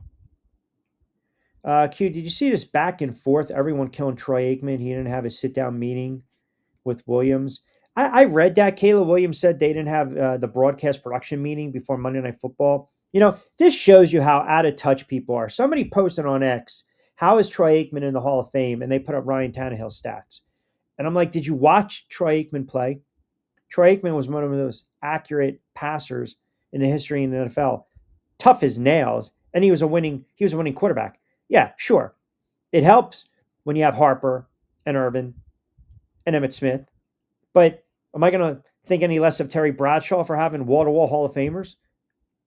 I mean, I can't fault you, right? Sam saying, well, it's pretty much because Aikman, who was actually pissing on Caleb Williams the whole night, is just jealous of him. For what reason? Seriously. Look, Troy Aikman has an opinion. Just like Collinsworth has an opinion, just like Romo has an opinion, just like Brady's starting to have a little more of an opinion on his own. Now, I'm not going to sit here and say that Aikman doesn't like Caleb Williams. He might not like his game. Now, do you sit there and say, well, he's 6 of 8 for 56 yards, second drive of the game, has a bad pass, and Aikman says he's off tonight? Yeah, sometimes the announcers say goofy things. Sometimes they say goofy things. And you're like, all right, what are they really kind of watching it? They put in that moment. They're kind of, micromanaging that moment. I'm not a huge Caleb Williams fan. I'm not. But the kids show me a little bit. Ball 316, Aikman, perfect quarterback for that team. Yeah. I mean, we want to compare all these numbers, right? Imagine if he was wild one, too. Yeah, I mean, think about that. Aikman's career got cut short because he dealt with concussions, but you can't, people want to look at different eras and they start want to compare. And Ben Johnson, here's what's very interesting. I heard this the other day on XM. We were talking about the Bears prior to the season? And is Ben Johnson, was it smart for guys like Aaron Glenn and Ben Johnson to leave? All the success with the Detroit Lions. And a lot of people wondering, including myself, oh man, this guy had a lot of success, OC with the Lions. Now he's taking the Bears job. Is that the good fit? Right? Is that a good fit? So from what I gather and what I was listening to, the reporter was saying on the pod, when they lost the divisional round to Washington, he had a couple of bad interviews. I guess he talked to his agent and he basically was like, I don't want to take these interviews because we just lost. Like his head was not in it, right? His head was not in it. So he interviewed for New England, the Raiders, Jacksonville, and the Bears. And I guess because it was so fresh, that loss, I believe the Bears were maybe the last team that interviewed him. He didn't interview well with these other teams because his head wasn't in it, and rightfully so. They got absolutely annihilated. But it just turns out his best interview was with the Bears, who took a flyer on him. And it's a young guy, yet young head coach with a young quarterback. And young quarterbacks needs what? They need an offensive line and they need a ground game. And they got it the other night. They finally utilized Swift the right way, and he had a great night. I mean, I don't know if it was a career night, but put up ridiculous numbers, total yards. I think like $150, $160. So sometimes, you're a head coach, your quarterback, that dynamic, that relationship we talk about. I think a lot of times we wait to see if it's going to work. We wait to see if these guys are going to basically kind of fall in a pit of mud. And right now, the early returns are after that win, they're praising Caleb Williams. They're praising Johnson. They won 3 straight. They beat the Cowboys, Raiders, and the Commanders. Now, we will wipe that all away if you lose to a bad Saints team. And I think going back to the Aikman conversation, Aikman is very old school. Aikman wants his pocket passer. He wants him to look off, read the progressions, get rid of the football, have that clock go off, not take the sacks, and just basically be pinpoint accurate. Look at the era that he played with. Look who his head coach was. Look who the surrounding cast was. Think of the guys that he's really high on, right? Jared Goff, Patrick Mahomes, Joe Burrow. You're talking some of these guys with their, pinpoint accuracy. That's how Aikman was. So he looks at a guy like Caleb Williams and maybe doesn't have the accuracy, maybe doesn't fit that mold. And he's a little overly critical, but he has an opinion. But let's not say for 1 minute that Troy Aikman was any less of a quarterback. Caleb Williams, his completion percentage this year is 61%. It's 61%. It's actually dropped off from last season. But the difference this year is the offensive line has kept him upright. If they can keep him upright, he's going to have time to throw the football. He just has to work through his progressions. And some young quarterbacks can't do that. It takes time. Jaden Daniels, there were some throws that he missed. We even saw it last year. Jaden Daniels is not the perfect quarterback. He's a young quarterback. It's going to take time. Now, a guy like Jalen Hurts, been around the NFL for a long time now, Super Bowl MVP, champion, right? Sit there and say all-pro, Pro Bowl quarterback. Some of his habits you don't want to see from a quarterback 5, 6, 7 years in the NFL. Holding on to the football too long, clock not going off, missing the reads, bad throws, wide open throws that you're not hitting. So there's always criticism when it comes to the quarterbacking position, and you'll find it more from quarterbacks. I don't know if you guys watched the Jets in Denver. It was a hard listen, but Warner was basically tweeting as the game was going on. Like he was beyond overly critical of Justin Fields and the Jets offense. Quarterbacks just get on other quarterbacks. It's just what they do. It's just what they do. I would like to see Brady a little more opinionated. I just don't think he does. Romo, he's not going to do that. Sometimes Collinsworth gushes too much over, pretty much mundane plays that every player in the league should make, right? But it's again, it's through different lenses. That's all. Uh, Joe chimes in on Facebook. Q, you mentioned this the other day. That was a Sirianni handpick. They did not bring anyone else to the table. This falls on Sirianni. You're talking about Kevin Patullo. Baldy had his breakdowns and basically saying that it's beyond predictable. I mean, but they're too talented to be that predictable. So that's what's alarming. How can you have like an all-world quarterback, an all-world running back, an all-world, two wide receivers, a pretty damn good tight end, and you just absolutely look at times lost offensively? It makes no sense. You got to run the football too. You got Saquon Barkley, like establish the run early. He gets cooking when he gets his touches. Yes. Does he go off in the fourth quarter? Do we sit there and say he's going to break one? 100%. But you can't expect Saquon Barkley to have 3 or 4 touches in the first half and then start to break off 15, 18, 20-yard runs late in the fourth when he's only had 6 or 7 touches. Like, you got to feed him. You got to feed him. And they're not doing it. They are becoming very predictable. Minnesota might sit there and say, we're going to stack the box. We're going to dare you to beat us. Throw it. But you cannot lose that game. You can't. You cannot lose that game. What do we got here? Joey Clearwater chimes in. Q, who do you like to take over the Penn State job? Did you mention Manny Diaz? I threw out Manny Diaz's name. And the reason I threw it out, we were kind of thinking a little bit outside the box, but I also said, and Nick brought up the good point too, Costco, maybe you don't want to kind of regurgitate the guys that were part of James Franklin's staff. You want to steer clear of that. And that's probably a name that will not get the fan base excited. It just won't. And Deion's not taking that job. And Penn State doesn't want Deion.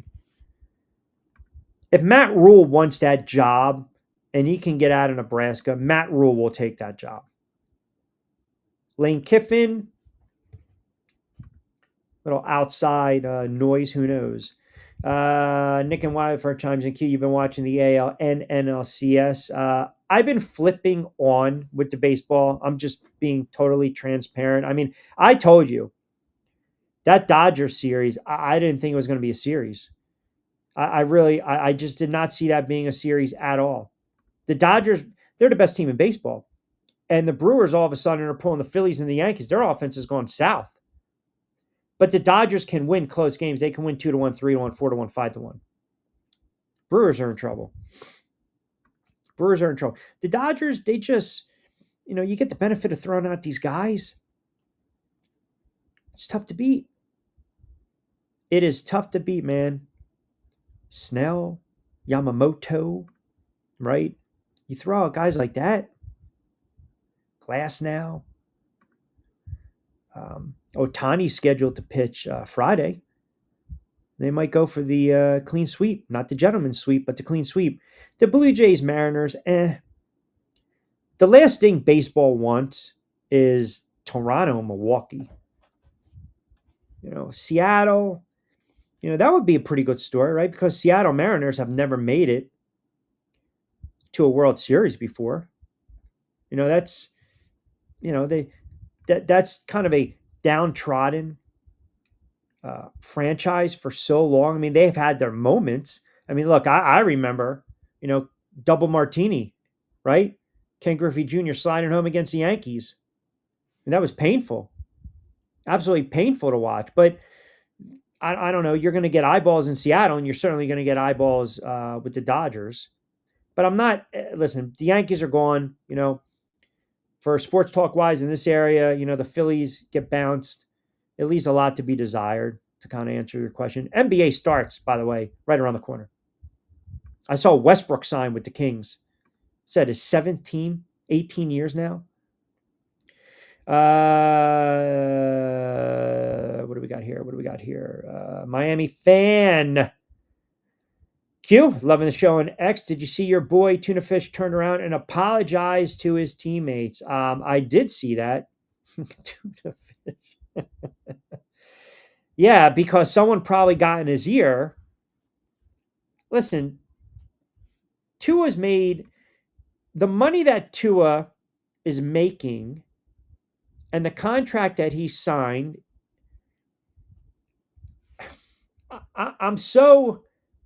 I feel torn with Tua because personally, I like Tua. I loved him in college. I thought the kid was just a winner. And I liked him in the pros. I like him in the pros, but he's such an enigma. He's so inconsistent. You can't trust him to be healthy. And he had the burst where he put up, his 2023 season, his numbers were ridiculous. He threw for almost, 4,800 yards, close to 30 touchdowns. Everyone loved Tua, right? A little tuna fish at that time. Signs some money, concussed, misses games. Has not played well this year. So for him to come out and talk about players being late to meetings, I mentioned that's a snitch. That's a rat. You cannot air your dirty laundry out like that. You can't. You just can't. You can't go on the record and start calling out your teammates and not hold yourself accountable. You can't go 18 of 38 for a buck 36 and 2 picks and 5 sacks and then stand up there in the podium post game or Monday after and say, well, we don't have guys that have bought in because they're always late to meetings. You can't say that crap. You can't. That shit will cause such a rift in the locker room.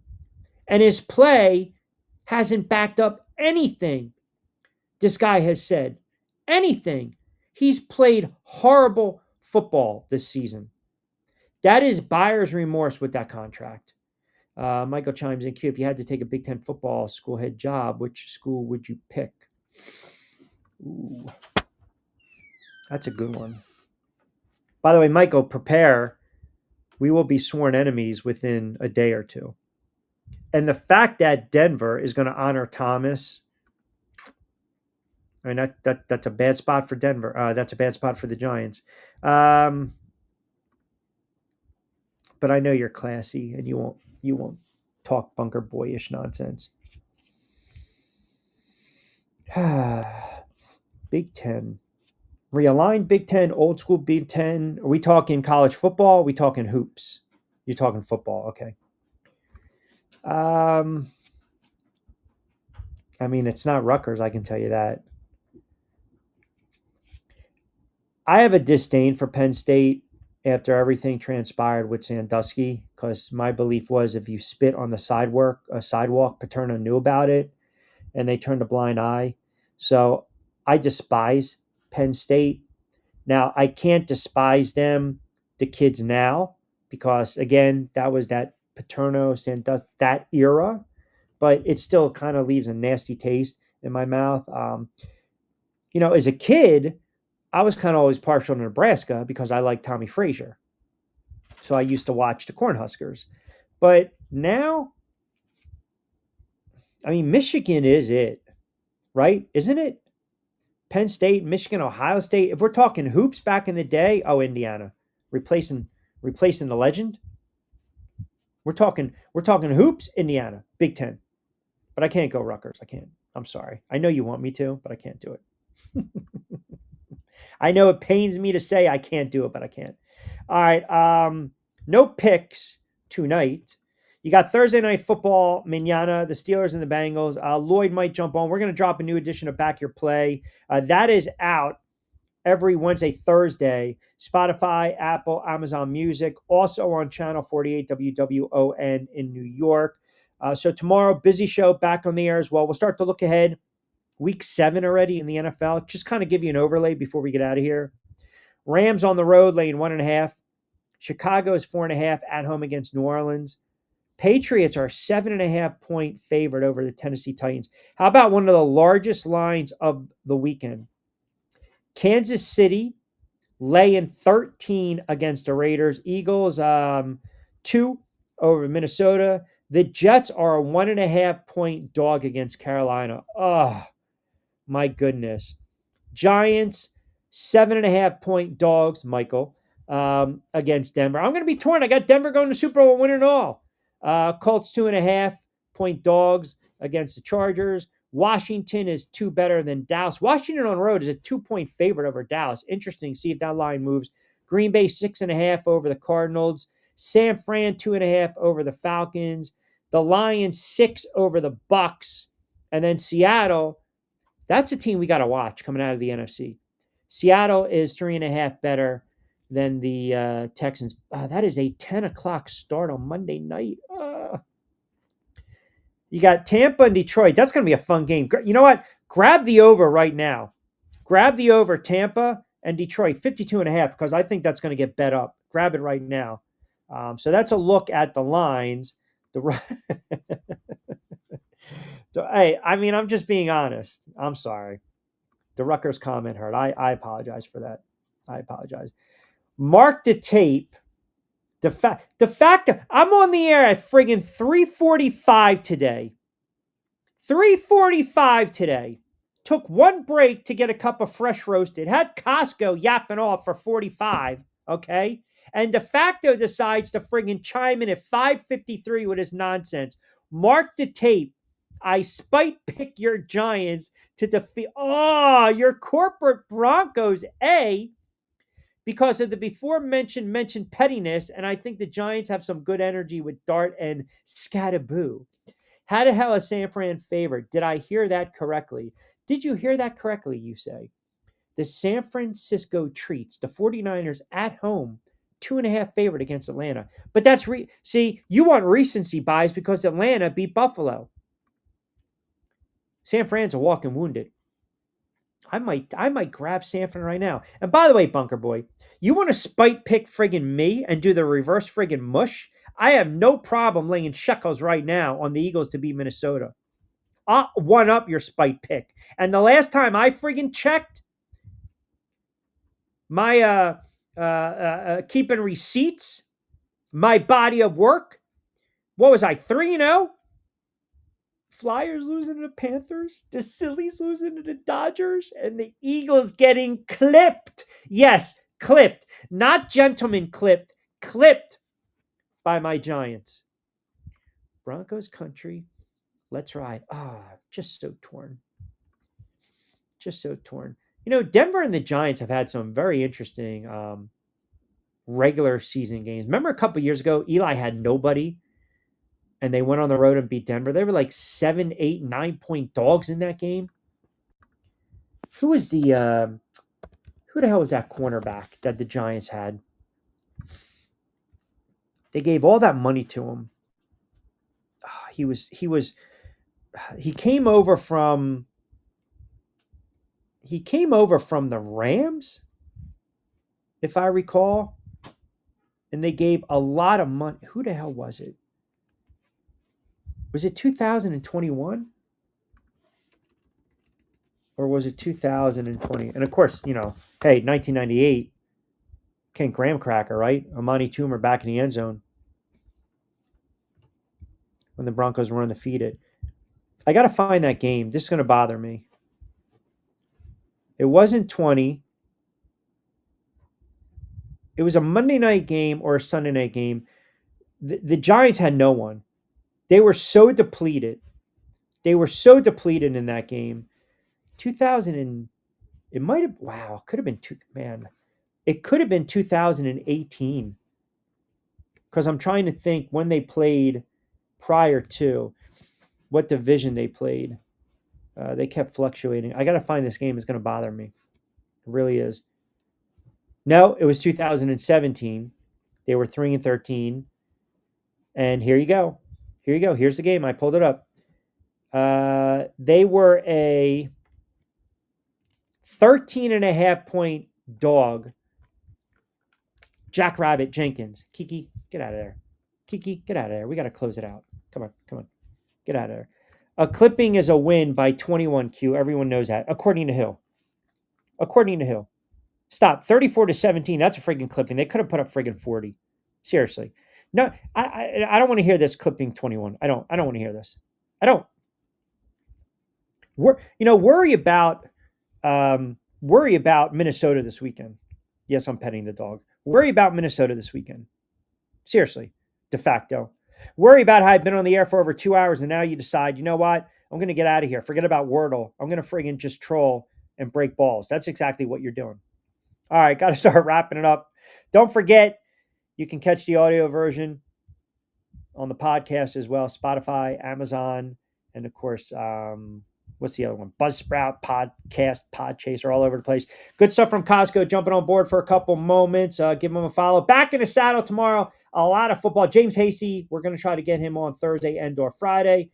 And let me see. I haven't heard about my correct spike pick of the Bears. Loyal listener, lock case home again. Yeah, you got that one. That's a good pick. All right, 6 o'clock straight up. You guys have a wonderful. Get ready. Don't listen to that crap. Listen to me.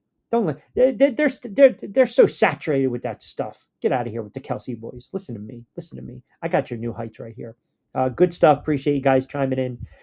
Back in the saddle tomorrow.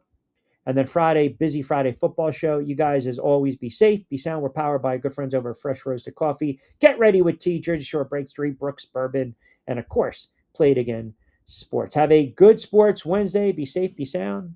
As always, I'm Rich Quinones. Hasta luego, buen día.